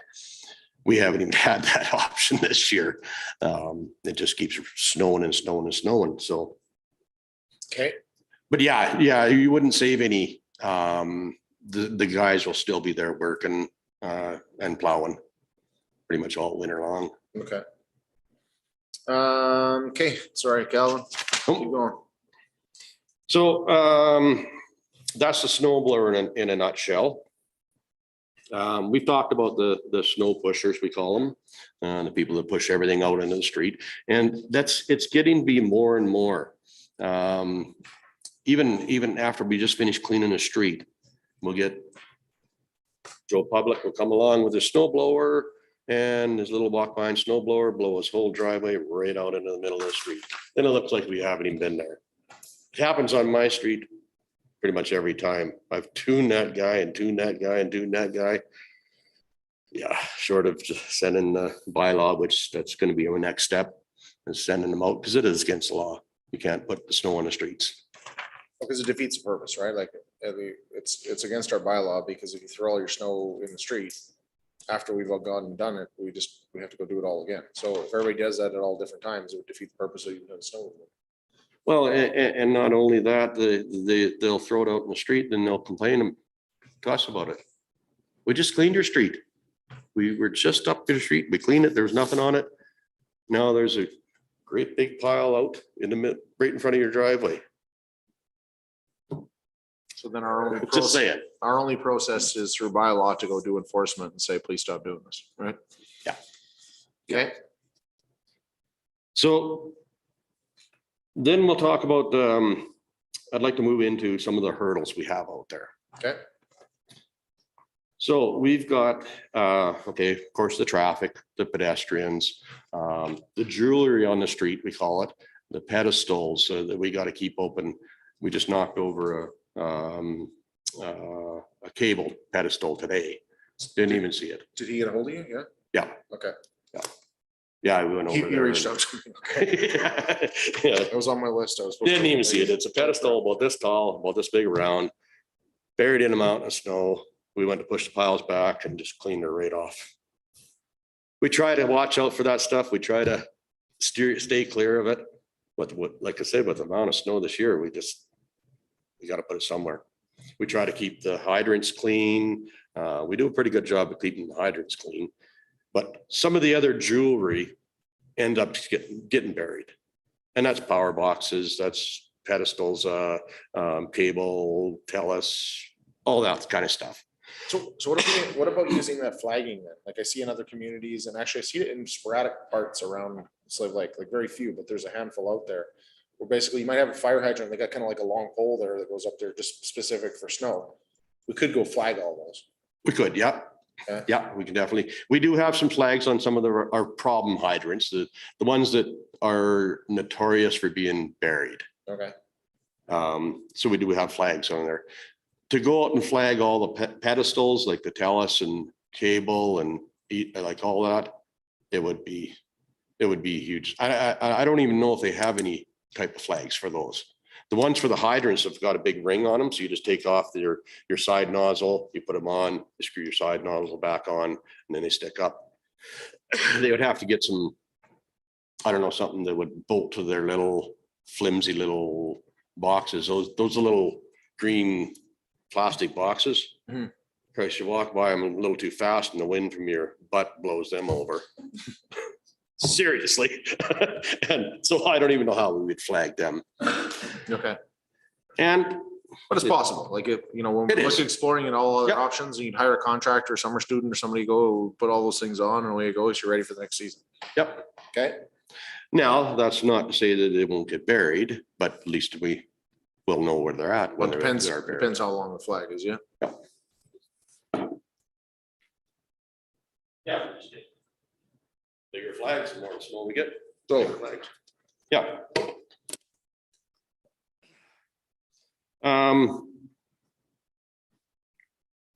Parked cars.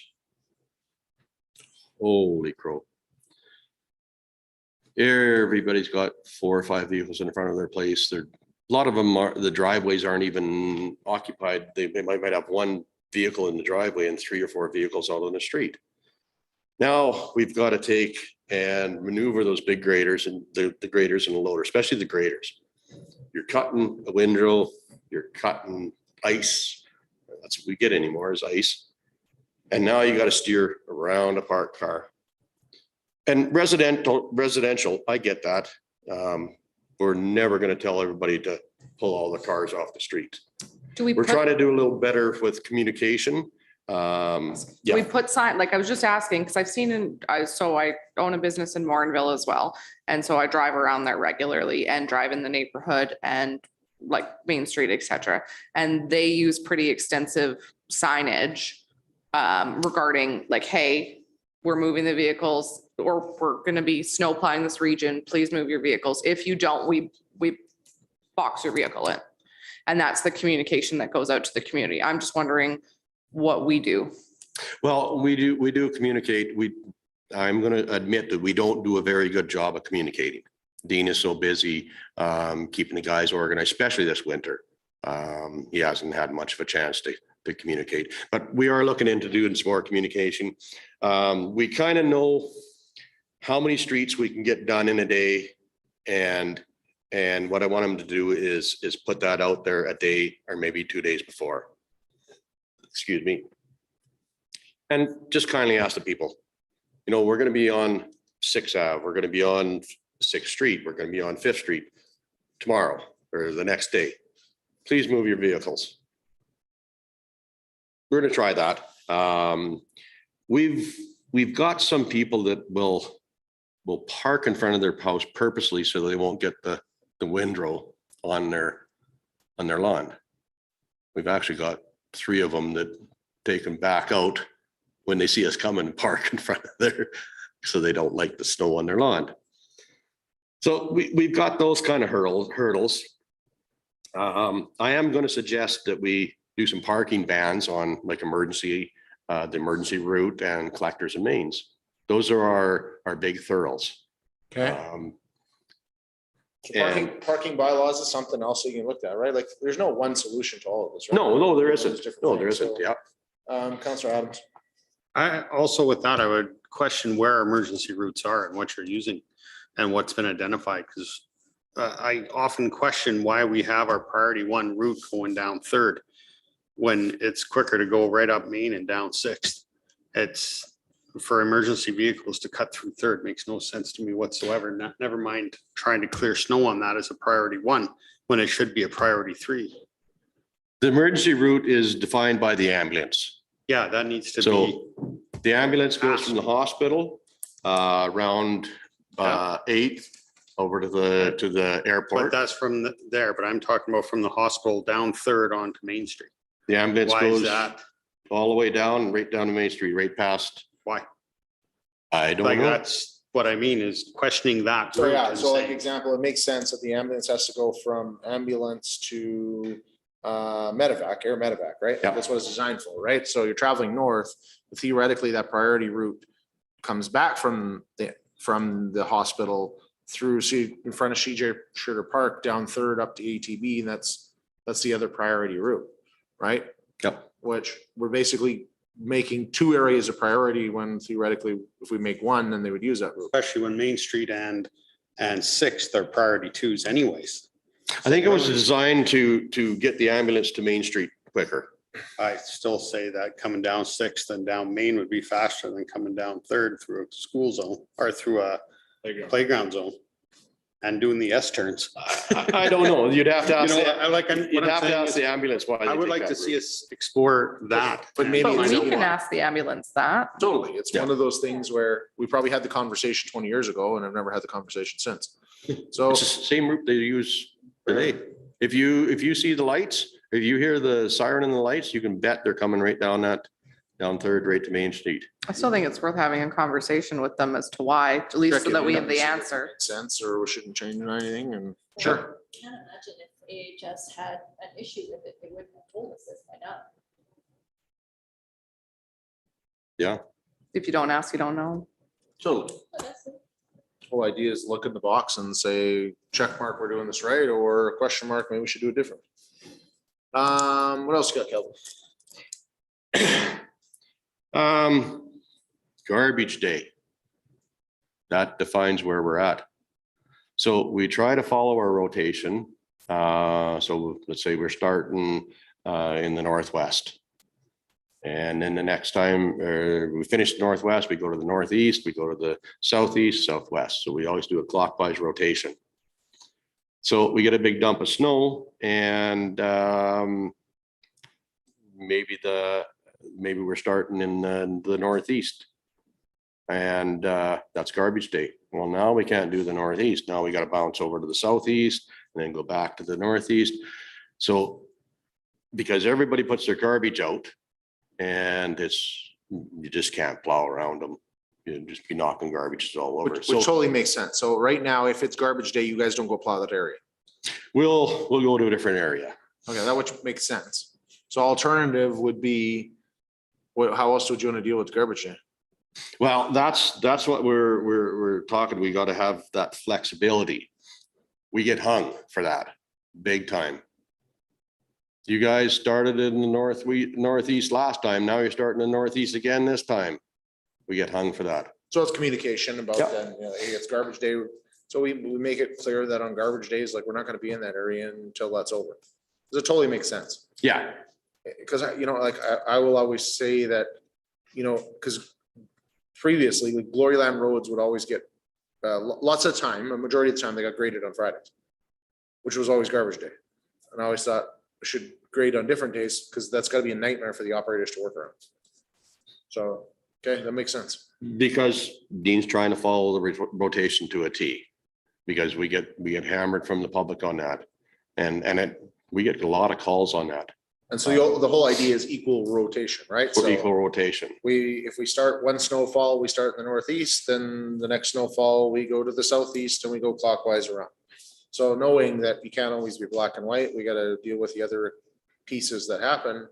You got to do what you got to do. That makes sense. Yeah, that's right. So if we had that flexibility, we can train our guys to, on the southeast, you're not going to go in there on Thursday because that's garbage day in the whole southeast day. So, Right. so yeah, having that flexibility will help. And that, again, we'll do some communication, tell people like, we're not going to be on your place in garbage day. What else do they have? That's about it for hurdles. Okay. Yeah, it is very stressful, and as an operator myself, I've been there. These guys are spent. They really are. They're spent, especially this year. Yeah. We've had 4 guys all winter long. Haven't had a break in the weather. We went right from this much snow on the road to ponds and puddles. Thank God for Cody and his guys that jumped in there and did all their steaming for us. While our guys, and then when it melts like that, it creates such hard ice. Like we've been pounding the salt and sand and aggregate to it. And salt, when you put it on snow and ice, it makes the ice harder. After it starts to eat into it and everything like that.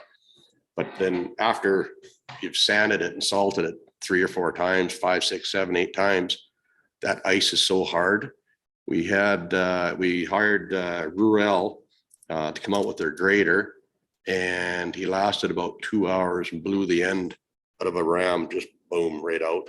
Just, he's trying to take on too much. He's not used to plowing like that. They're used to oil field plowing.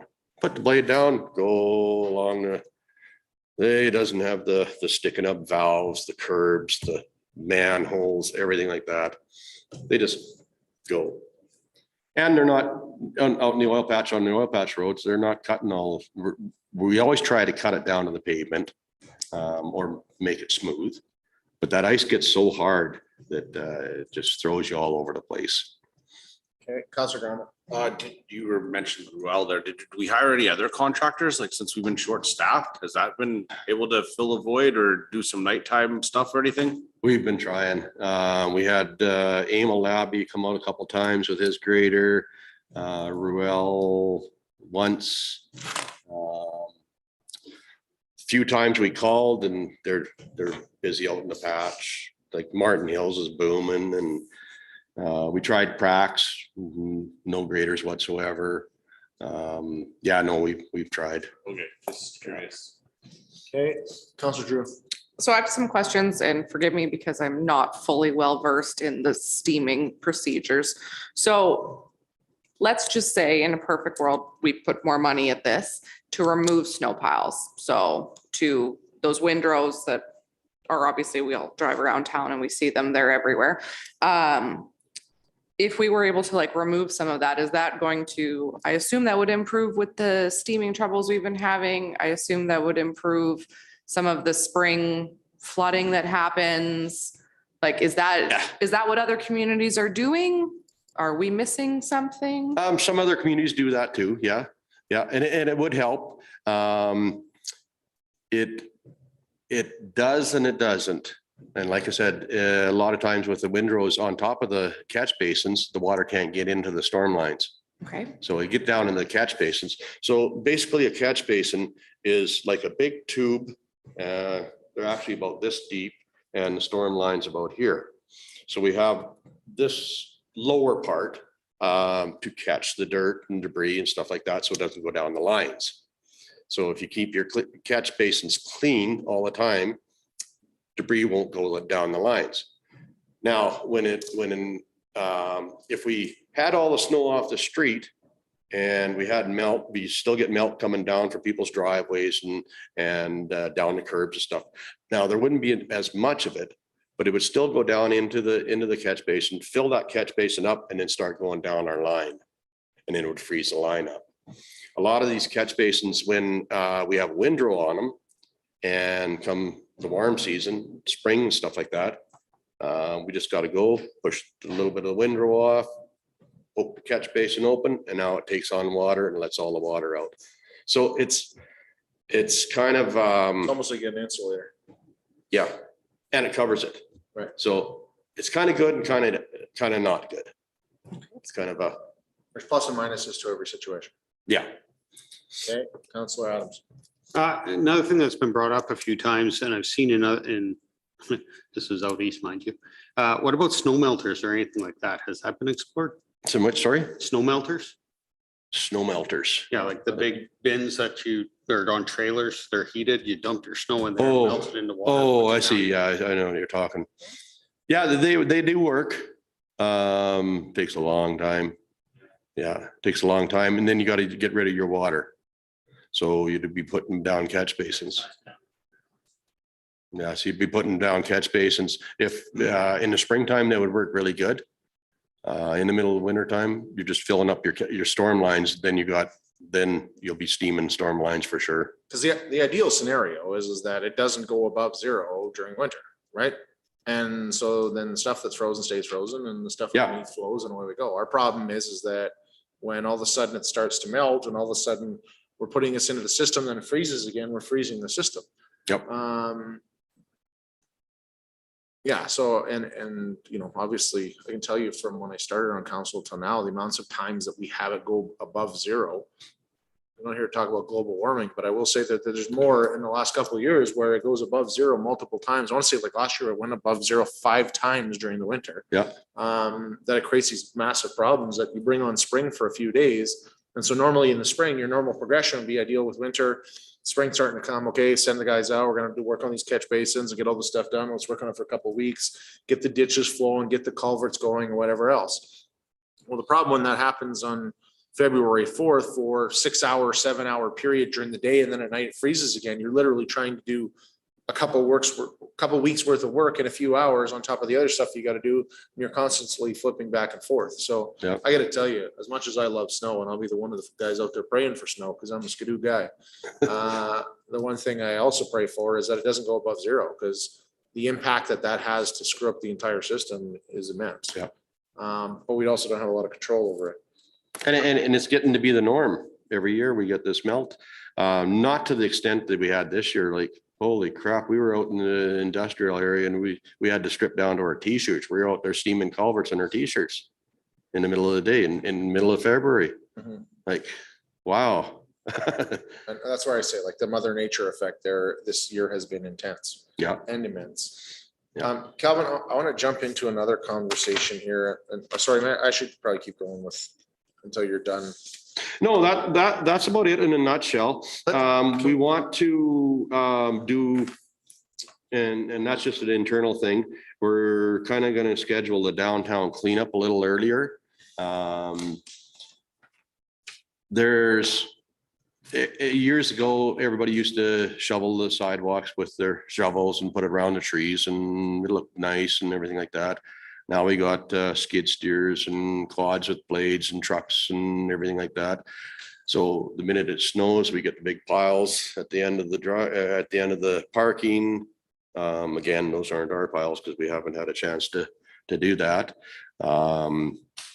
So that takes up the parking stall, quite a few parking stalls. So it's a pain in the ass. It's an eyesore. We want to basically do downtown core a little earlier than we normally do. We normally try and wait until we get the residential done and so we got the bulbs in, so we're getting the trucks to haul out the downtown core and then the next day haul out the bulbs. Well, really, it doesn't cost us any different if we get the trucks twice instead of once.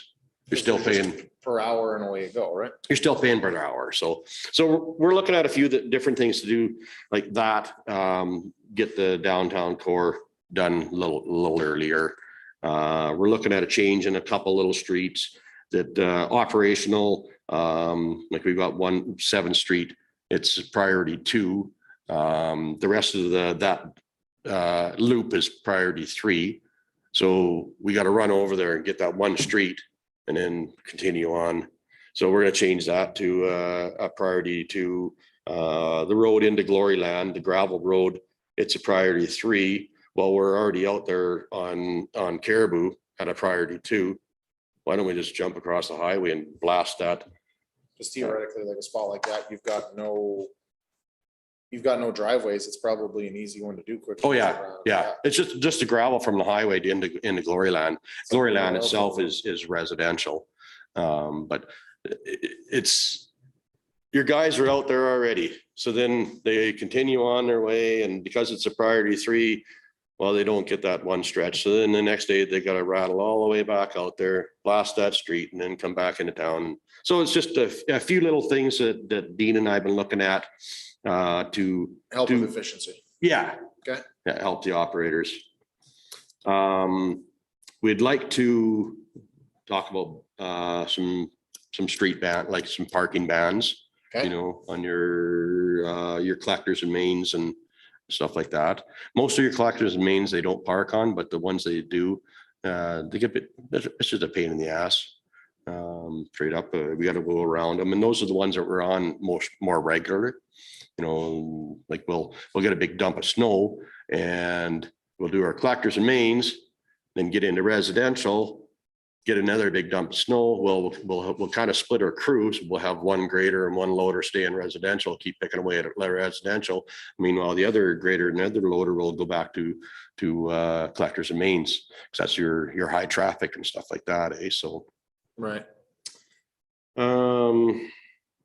Yeah, in a nutshell, that's about it. Okay, so a couple of things I'd love to talk about, Kelvin, contractors and manpower. So, you know, is there an ability to look at, like the problem is you're right? You have these contractors that specifically deal with a total different snow removal piece than we do as operators in the town, like our guys.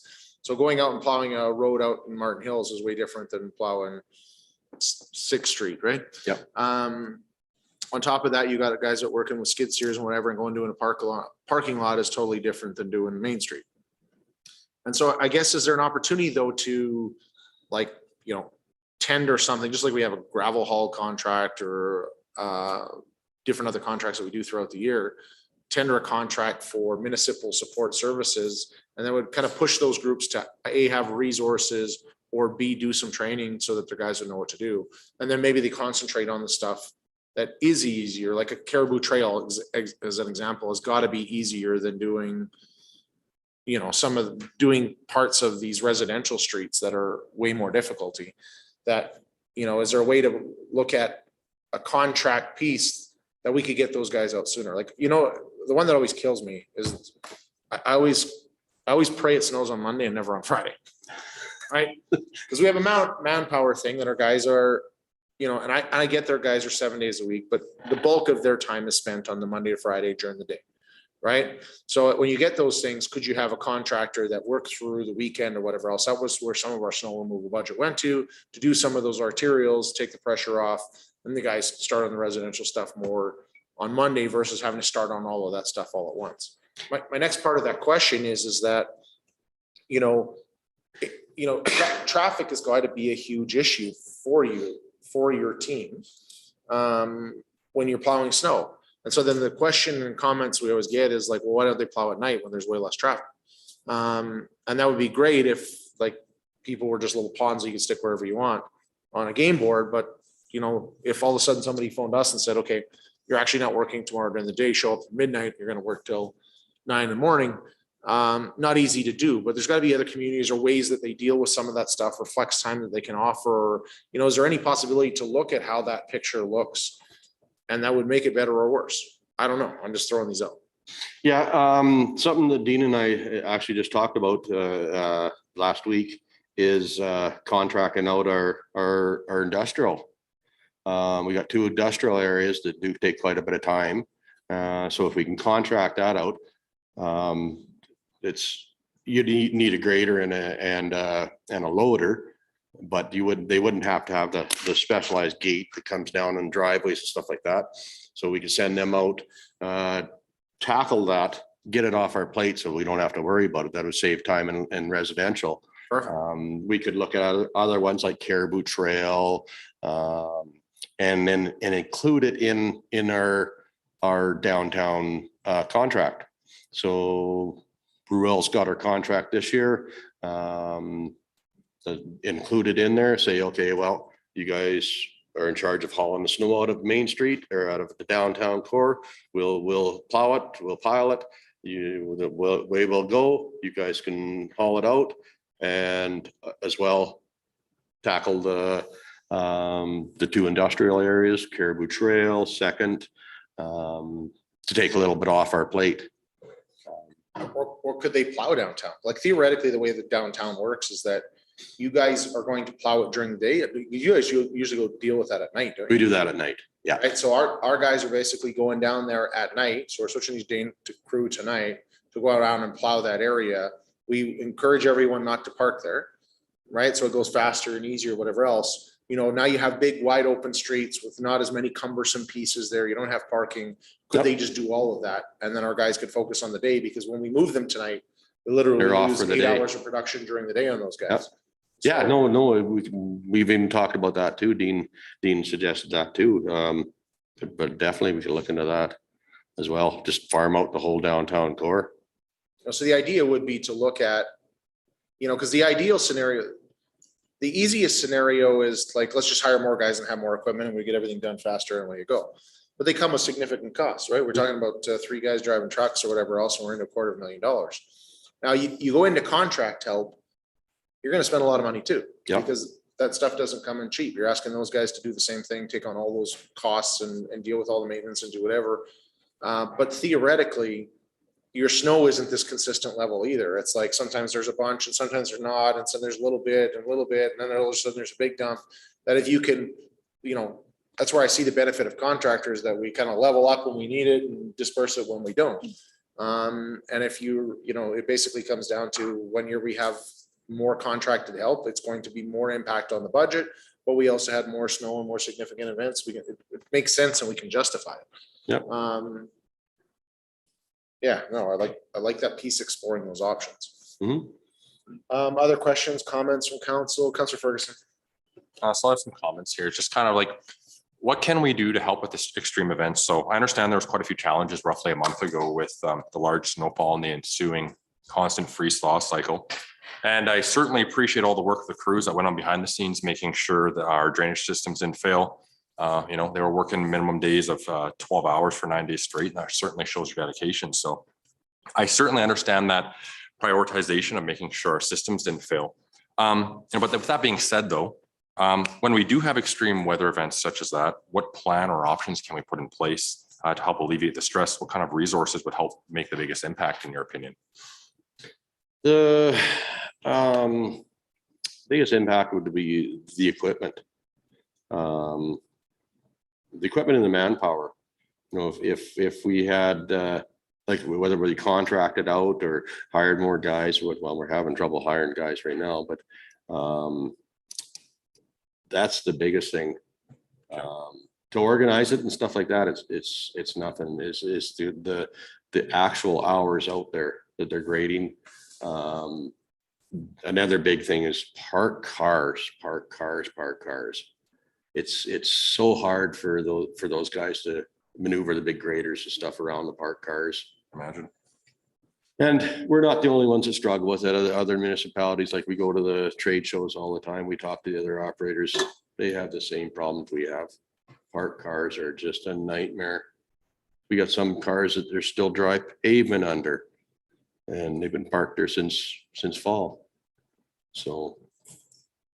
Okay, and just to follow up through that, so reading through some of the historical reports from years back, it suggests that the most cost-effective way is to perhaps purchase another grader. Is that still the case, or would some additional contracting out be our best bang for a buck, or perhaps adding a second shift to maximize usage of our equipment? Well, we could go with another grader for sure. The graders are workhorse. Yeah. Another grader and a gate. We always got to have a loader following it. He cleans up the intersections and stuff like that.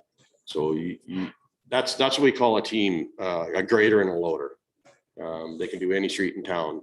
Your grader is the big one that cuts the snow and puts it in the windrow. And gates all the driveways. Then the loader kind of does the cleanup. He hangs around the intersections, cleans the intersections, knocks piles down, sort of deal. So right now we have 2 crews basically. We got 2 graders and 2 loaders. So we got 2 crews. If we had another grader, yeah, we could do a lot more. Another grader, another loader, but we still have to have the staff to run it. So it's not just another grader, it's another grader and another loader and 2 people. And 2 more people. Okay. So just to get another grader and another operator, it would help out. We could shift one guy to a skid steer or something like that. Skid steer's a little slower. He can't do the intersections. But if we added on a second shift, would that be beneficial, or would there be some problems with that? A third shift is what you're talking Well, like, yeah, like An additional shift. yes. If we could do a night shift and a day shift, yeah, it would work. But the only place that we can do night shift is downtown core and a few of the collectors and mains. Other than that, we have noise pile on. And people get real grumpy when you're backing up. They get the backup alarm. We were working up Main Street last year and we had people over in the Northwest phoning in, yelling and screaming at us. Why can't you do that in the daytime? Well, then these people yell, why can't you do it in the nighttime? And then these people, why can't you do it this way? And I don't know when the magic hours we're supposed to get it done. Question though, that brings up another thing though, like, is there an opportunity to have casual staff, right? Maybe they're retired people or stuff that work for us, or even other operators that still want, work somewhere else full-time, but do part-time hours that would work nights and do some of the arterial Main Street stuff. We have thought about seasonal staff. Yeah.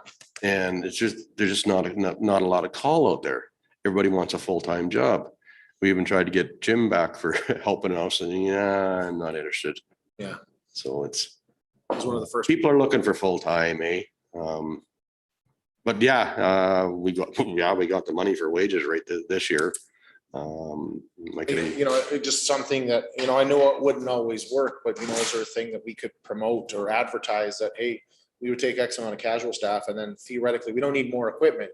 They would just work different hours than our other guys are working, even to go out for another 5 hours after the guys are done and go till like 8:30 at night or something.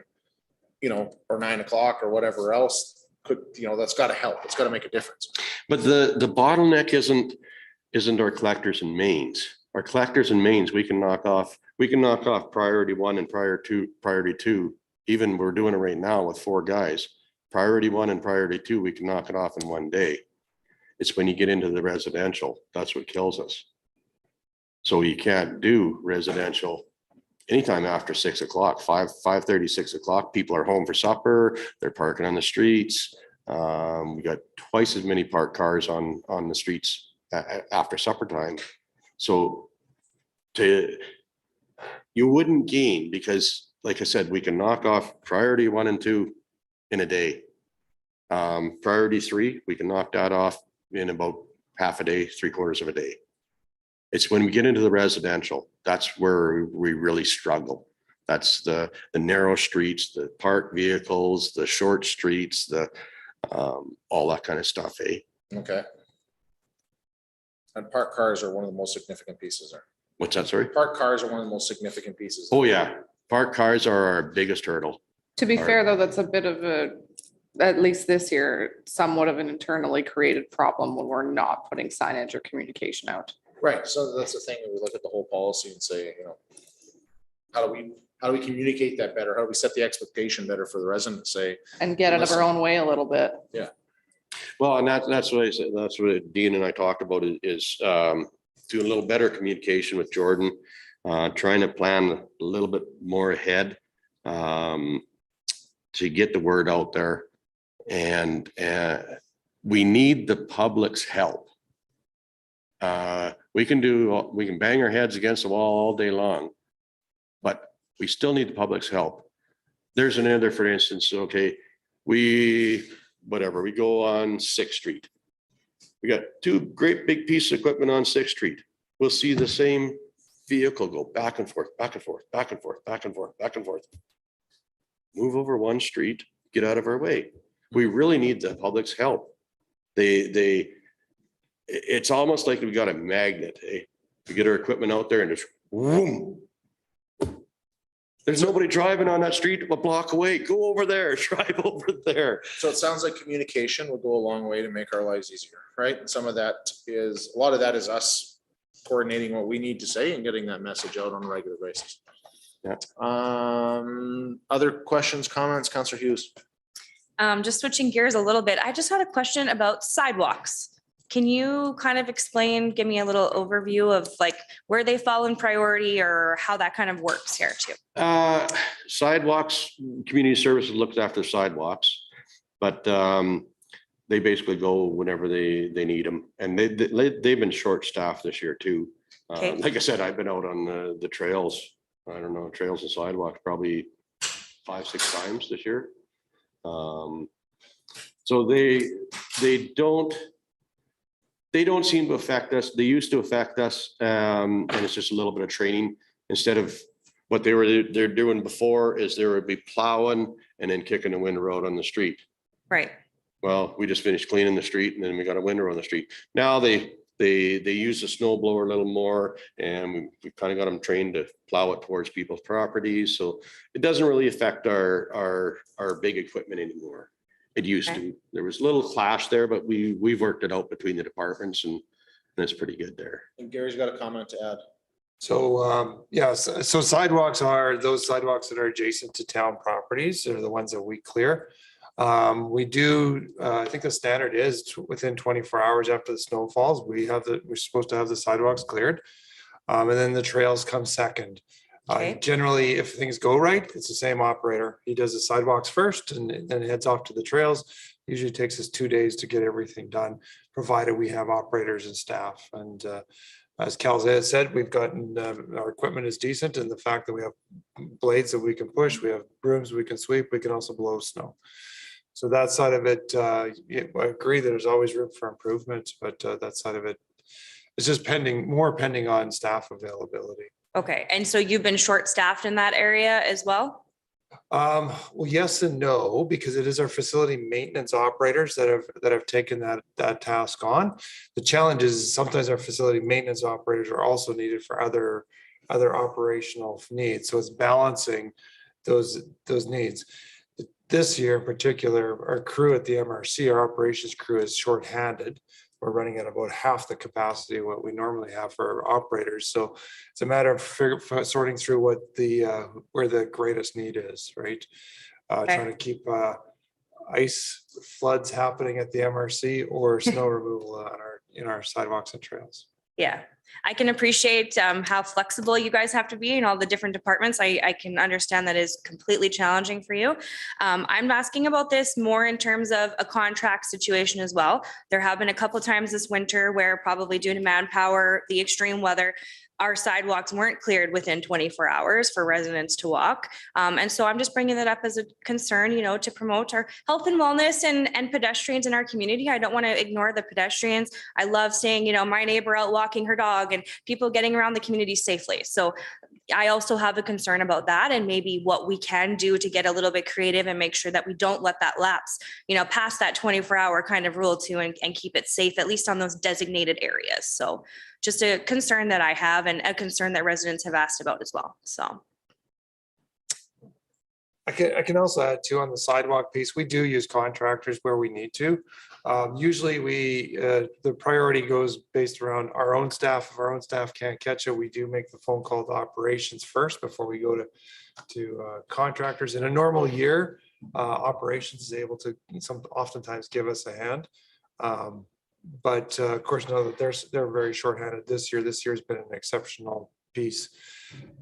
And sometimes too, contractors aren't available because a lot of the contractors that pick up that smaller type of work have smaller teams, which are often used for parking lots and those kinds of things. And so a lot of them have regular customers that they attend to first. So that's another challenge. Yeah. Okay, Councillor Drew. So I really appreciate the presentation and what's going on today. And I know everyone's been working hard in the department. So my commentary or any questions have really nothing to do with that, but more so just regarding our service standards. So from what I've been hearing, what you're saying is staffing is a concern. So staffing's been a concern for, I think, every one of our businesses here, including the town of Slave Lake as a whole. So for me, I would love to see if we can look into, like you had mentioned, some efficiencies regarding contractors, maybe for some of the less challenging areas. And then perhaps if we can look at variable hours, if they are able to do some of those pieces at different times that aren't peak times. Because for some reason, there's always a grader that goes by CJ Schurter at pickup time.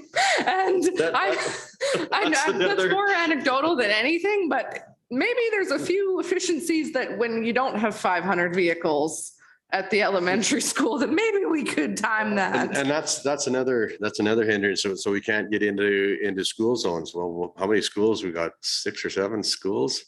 And we're plowing whatever the northeast, and we do this street.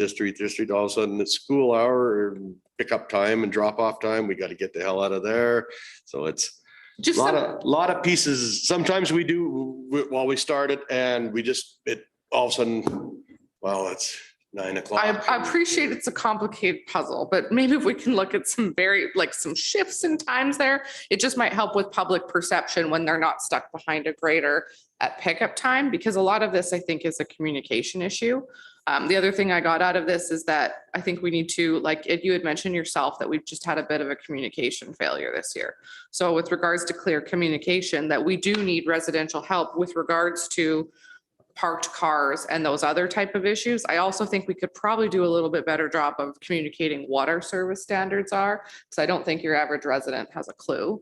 I know I didn't until I was on council and then got to sit with and listen to reports on those types of things. The other thing that I still would like to see is something in the form of a report of what other communities are doing.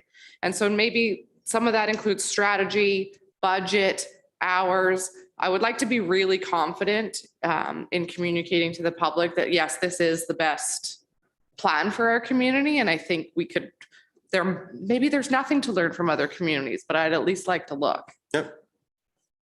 Okay. And as far as our service levels go, our service levels calls for 4 inches of hard pack. Do you know how much 4 inches of hard pack is? It's about this much fluffy snow. So we very seldom let it get to 4 inches of hard pack. We're usually about the 2 inches.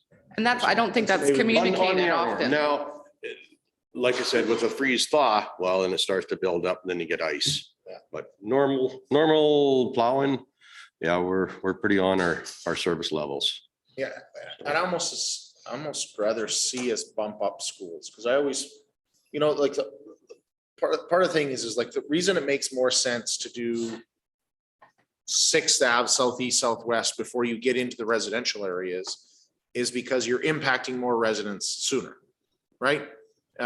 If we do those pieces, theoretically, half the town is using that road during the day.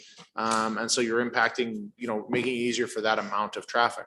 And then you get into, if you look at Gloryland, for example, it's a residential area we're getting into less because I'm only impacting 40 residents instead of 400 or 1,200 or 7,000 or wherever we're at. For the same principle though, like our schools, literally half our community is going into schools every morning. And so sometimes I feel like they're too far down the list. It looks like we're not giving attention to those places. And then of course, when that snow isn't removed, the amount of extra mess that we're making for everyone in there. I think we could play with that one as well, because realistically, at the end of the day, it's going to take us roughly the same amount of time to do all the roads, no matter which road we start on or which one we finish on. And so the idea is how do we alter perception to make it feel like we're doing a better job there? And so the idea has always got to be, let's target the most traveled stuff first, because it's going to have the most impact on the most amount of people earliest in the snowfall. And I think snow removal is really important in some of the school areas, because I know we typically don't haul it away. And this is just because I have a kid that goes to the school, but all the parents park again along the lodge side of the street. And right now, because of the lovely year we've had, you can't open the door. So you've got kids that are, first of all, the parking shortened, as you've seen, and then you've got kids that are exiting vehicles and trying to cross the street. And I think it's a matter of time before we have No parking on that side. but they park anyway. So we either need to There's, address bylaws. So we dealt with that with the RCMP a few years ago.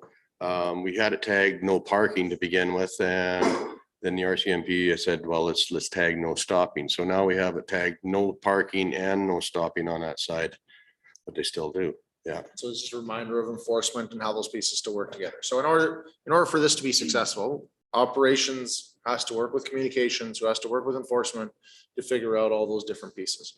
And so things that I heard today is, I think it's worth investigating snow blowing and bringing in some options there. What does that look like, and validating those numbers? And there's two scenarios. One, we do our own manpower and equipment. And the other scenario is we contract it out or pieces up. So it'd be interesting to see that. And I guess looking at the whole piece, maybe we only snow blow certain areas to start out with, to see what that looks like, to see how that is effective, and not just all of a sudden one day just do the whole thing. Flagging, is there some things we can do around these utility boxes that are a problem? Maybe that's something to look into. What would the cost look like that? Our communication plan around getting parked vehicles out. Parked vehicles are one of the biggest hindrances. I got to tell you, it's not the manpower that is the issue. It's not the equipment that's the issue. It's communication. And so we need to figure out, okay, how is that plan attack? How do we communicate to the public to make that easier and faster for our guys? And so there's just policies and procedures that go with that, and we just need to formalize that, make sure it makes sense. You talked about operations, identified some, hey, we could change these priority routes because it makes more sense. We're already in that area. Heard council talk about schools and as an example. You were talking about downtown plan. We've both been having that conversation, both being council and administration is kind of identifying as that one. Talked about tendering pieces out and contracting. So it'd be interesting to understand as we move forward, what are some different options like for those? So yeah, we could get the industrial done. This is what it costs. These are all budget discussions that would come up in the fall. That's when we do budget again. And so the idea would be to work on this through the spring and summer, to have all those budget considerations come in the fall and say, here's all our different scenarios and what could go on. The other thing though, is some of these are equipment type pieces. And so the idea would be, ideally, it'd be nice to have this conversation, as dumb as it sounds, in July or August, so that if you have to make equipment changes or add additional equipment, you have time to actually get it in time for the snowfall. And so I would encourage administration to look at, you know, kind of that timeline to identify pieces. Also, I would say there's been encouragement from council to say, hey, can you guys peek at other communities? What did you find that works? What doesn't work or whatever else? And so I'd encourage council to provide some feedback on which communities you'd like them to look at, because for administration, there's a multitude of things you could do. And I would say, like, could we look at the service level in, you know, like a mountain BC community or whatever else where they get significant snow? What does that look like? Newfoundland is another example where they get significant amounts of snow versus just looking at our neighbor in Hyperion and seeing what they're doing. It'd be interesting to see what those service levels are and what they find works and what doesn't work. Agreed. Right? And I also heard do Gloryland last, you said? Yeah, that was one of the things. Sometimes Gloryland does get a lot done last. It's the southwest quadrant. Hasn't got Yeah, done yet. no, so- no, that's fair enough. You bet. Okay. So any other questions, comments? So I'd make a motion to task administration to bring some options forward in regards to changes to the snow removal policy. I'll leave it at that. So we've provided enough direction. I think Gary, as a CAO, is that enough direction from the discussion tonight? Okay. Any further discussion? Call the question. Those in favor? That's carried. What was great about this exercise, guys, is that this is how committee whole is supposed to work. It's supposed to be, hey, here's a topic. Got something that's kind of, we're all got different ideas and things are floating around. Administration, you don't have to prepare a lot of stuff. You know, what we brought here was a bunch of our old reports. We started thinking about some different things. And before you guys spent a whole bunch of time running down a rabbit hole that maybe isn't even where we're at, we all kind of got on the same page about what made sense and what doesn't. And so moving forward, as we have other topics of discussion, that's the way it should be. It's a little less formal. We're not all raising our hands. We're just having some open discussion. And I thought it was a great exercise and look forward to then having it come to a business meeting outside of the committee of the whole to say, okay, this is what we found. Here's the budget impacts. Here's the pluses and the minus. What do you guys want? What do you want us to do? And we're not expecting that next week. The week after, right? Well.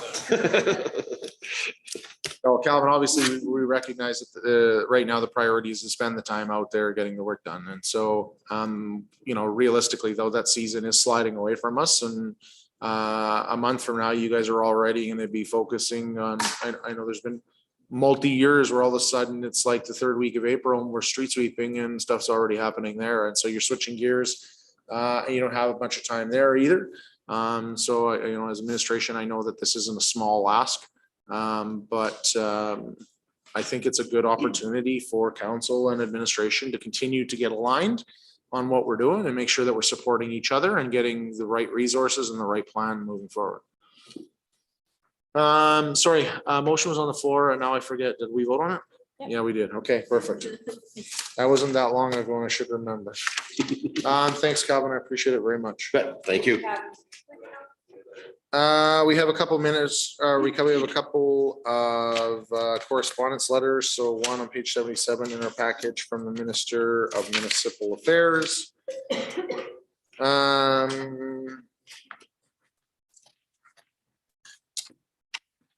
Sorry, this is the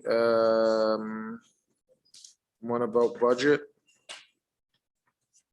They did such a great job on budget. You know, I will say that one thing I wanted to throw out on the radar to council and more to administration. You know, municipalities are largely funded in two regards, right? From the provincial government. They come through MSI and our gas tax. Federal or, you know, whatever, they change the name here or whatever else, but it was literally called gas tax. That was the funding that they used. So hurrah, hurrah, we took a hit of approximately $1 million on our MSI funding here for 2 years because the government can't afford to support us right now because of all the things they're dealing with. And then they got a balanced budget for the first year. And, you know, that's great that all those things flow together. The newest announcement is that we're going to stop taxing Albertans for the gas tax. So I am curious to know how that affects municipalities. If that now all of a sudden is another hit that we're going to be taking that they're going to reduce funding there. So it would be interesting to peek in that box and see what happens. There's also a letter from Minister of Children's Services in response to a meeting that we had previously. We're at AUMA, or Alberta Municipalities, it's called now because they rebranded while we were there. Talked about childcare and that we supported the government's announcement for being more supportive, very much financially in daycare space. And I think that'll have a huge impact on our community. You know, one thing I will say that out in Slave Lake, the talk these days is things are busy, things are stronger, and it just feels like the momentum is gaining. And at a time of year when you think it would be going down. And a lot of businesses are struggling to find people and things going on. So having that ability for childcare to have parents the ability to work has a huge impact on economic viability in our community. We did talk about day homes at that. One of the significant barriers that we recognize is that it is immense licensing procedures that daycares have to go through to be operational.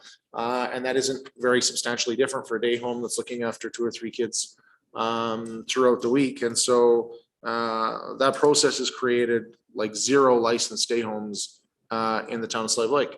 And so we did push back on them that we would love to see some reduction there as well. And they are talking about different service delivery models to be able to look at other options.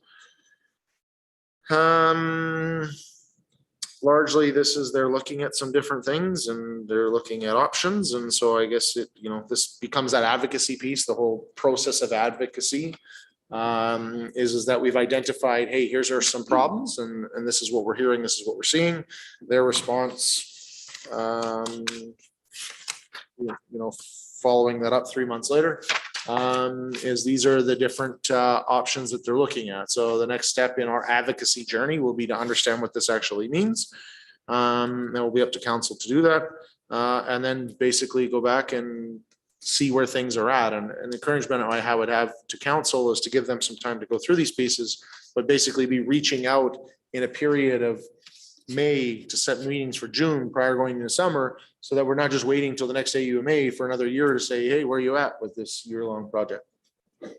It's about that ongoing conversation and understanding how we help, because the message that our council had delivered in most of these meetings was like, listen, we're here to work with you. We're here to be part of the solution. And we only do that if we're engaged and things are happening. And so we need to continue to deliver that message. Because I think just pounding on the desk and saying, you need to fix this for us, doesn't really work. Lastly, there is a piece of correspondence that was brought forward by one of our business community members in town that has a request on the town participating in some space and some government programming. I know that one of our councillors asked it to be on the agenda for tonight and was going to speak to it. But because of perception and things that go on, this talks about using new pilot program that exists within the provincial government to entice immigrants to come to our community, how that would work. As a large employer of the TFW program in the past, and full disclosure, as a licensed immigration consultant, I don't want it to be perceived that I have a conflict of interest here. And so I will remove myself from this discussion and go into the other room, and feel free to grab me again to finish up for tonight. And likewise, I'm going to recuse myself as well. Okay. Well, I'll take over and I'll defer to Councillor Giroux because she's well versed on this topic. I'm the counselor in question that asked it to be on the agenda. So we were actually at the Chamber of Commerce AGM, and there was a discussion regarding this rural renewal stream. So as you can see in the letter in your package, this is from Kelsey Anderson, who is the store owner of Tim Hortons. So basically, previously, from my understanding, the temporary foreign worker program was more of a business-driven program. So the businesses would apply and then move through the immigration process for the temporary foreign worker. This program is unique to Alberta, and it is community driven.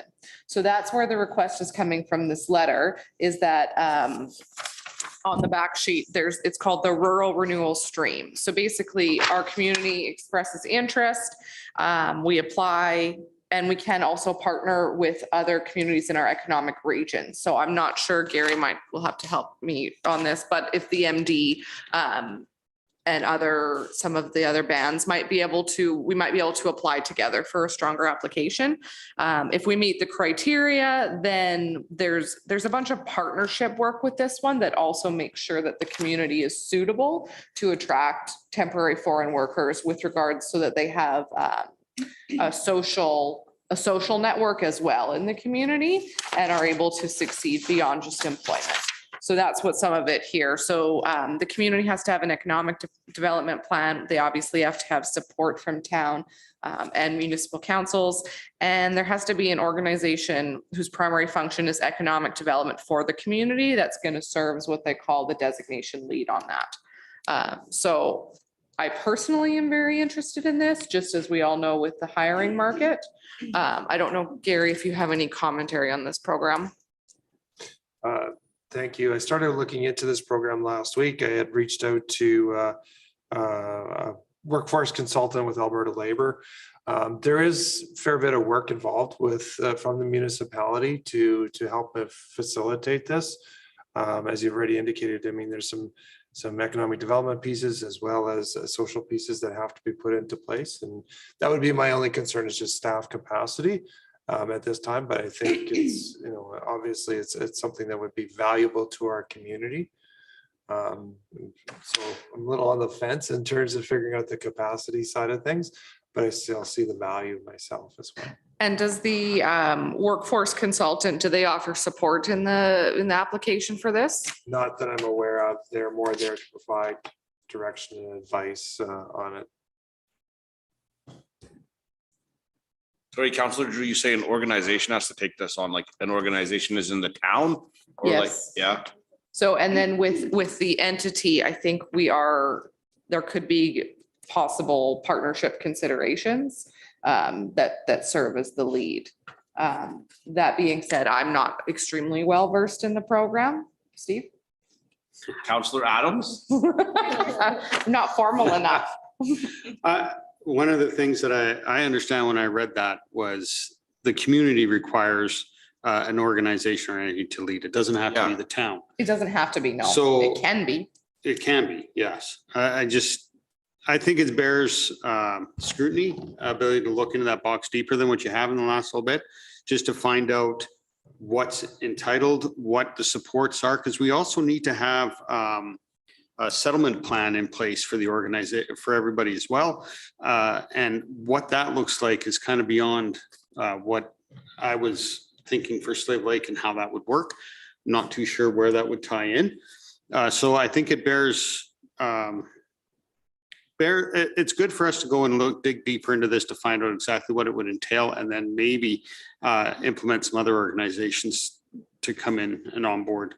Well, on as far as the settlement providing organization, it doesn't have to be local. So again, I think I would like to see a motion. Well, I guess I can make a motion that we entertain a report from administration regarding this program and the feasibility for our community. So things like resources, etc. And if we're able to do something like that. What about the Chamber of Commerce? Would they be able to take that on? With the current staffing, no, to be honest, I just speaking freely, with the current staffing level, no, we would be unable to take that on. Partnership, I definitely think it's a possibility. That being said, there's always the ability for people in the community who are passionate about this program to step up and take a lead in the committee. If the Chamber of Commerce had a committee dedicated to this with individuals in the community that were motivated, there could absolutely be a subcommittee of that I think the board would be interested in, which might be something to consider. But that being said, at the present time, just saying, hey, Chamber of Commerce, here you go. Counselor Hughes? Yeah, I like where your head is at with that. And I think we should definitely be peeking in the box to it. This has been an issue that has been on the radar just with terms of everyone having labor shortages and staff shortages. Like if we have a way that we can address it as a town and a business is asking for that support, we need to be doing everything we can for them and for our community. So I would love for Gary to definitely do that and see where it leads. And if you need extra resources to help you complete that, then please let us know. I made the motion. It's on the floor. Yeah, I think that we would be crazy not to look into this too. You know, the work shortage is not just in Slave Lake or Alberta. It's, you know, North America or all of Canada. So yeah, I think if it's community driven, I think we would be, we'd be remiss not to do it. So. Okay, Counselor Drew has a motion on the floor. Any more discussion? All those in favor? Carried. Okay, let the boys back in here. They might have left. Still have Mayor's Corner.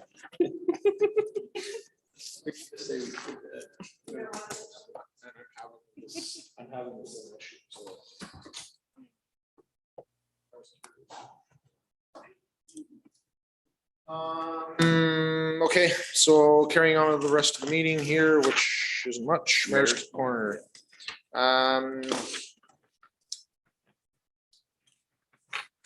There's a municipal leaders conference here tomorrow and Friday in the city that I was supposed to attend, but I have to go to a funeral now tomorrow.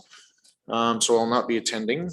That being said, there are some options for virtual is what I understood. And so, sorry, this funeral was kind of a last minute thing. And so I will send to council if anybody else is able to participate or wants to. Largely their discussion pieces. Talking about the housing changes in Okay. ANSA meeting got rescheduled. I already talked about that already.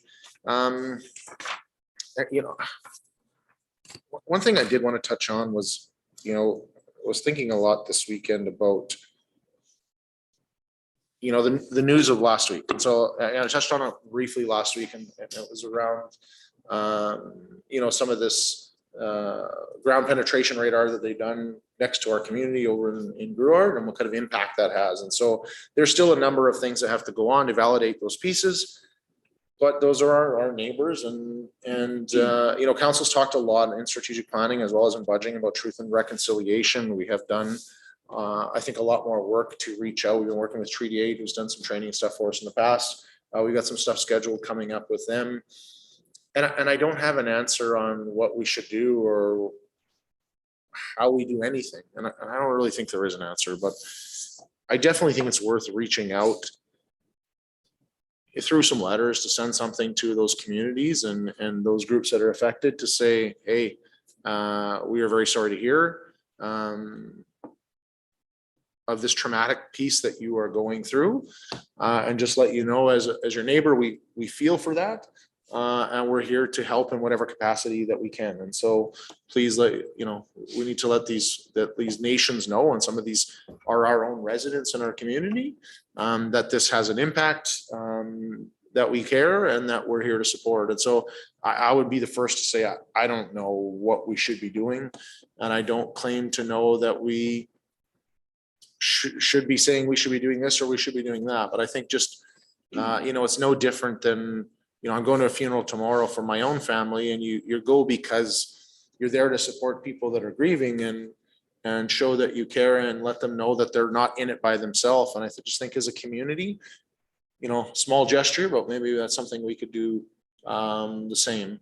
And so if council's okay with it, I'd like to send some letters out to some of our neighbors and just basically say, hey, listen, on behalf of the town of Slave Lake, understand that this has a significant impact.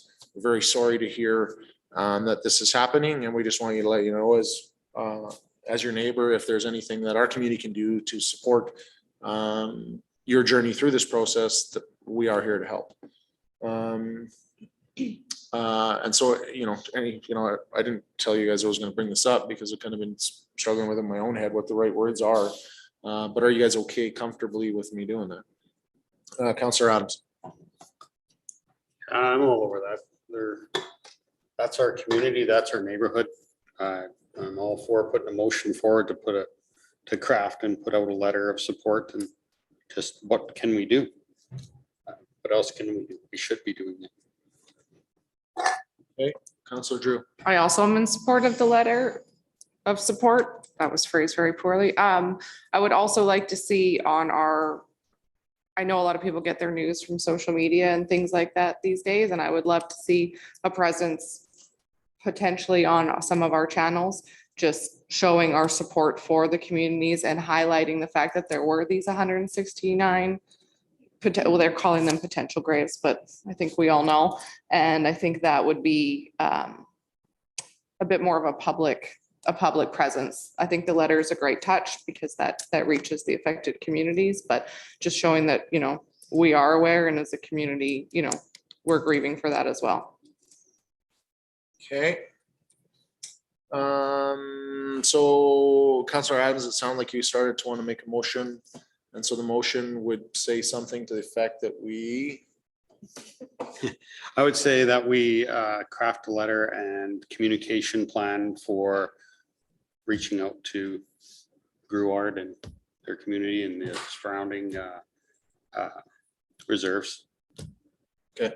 Does that cover it enough? yeah, so we tasked administration to send letters of support to our neighboring First Nations and Treaty 8, I would say. Yeah. And coordinate some kind of communication press release that would go with that. Just open up a channel of communication, really. Yeah. So Counselor Adams makes that motion. Any discussion? Call the question. Those in favor? That is carried. With that, I think that's it. I laughed because I told my wife it would be an early night. I always do that. I tell her it's gonna be an early night. It's a late one. I tell her it's gonna be a late one. It's an early one. What's that? Depends if I'm here. That's funny, Counselor Ferguson. You're a really funny guy. Counselor Hughes. Motion to adjourn. Call the question. Those in favor? That is carried.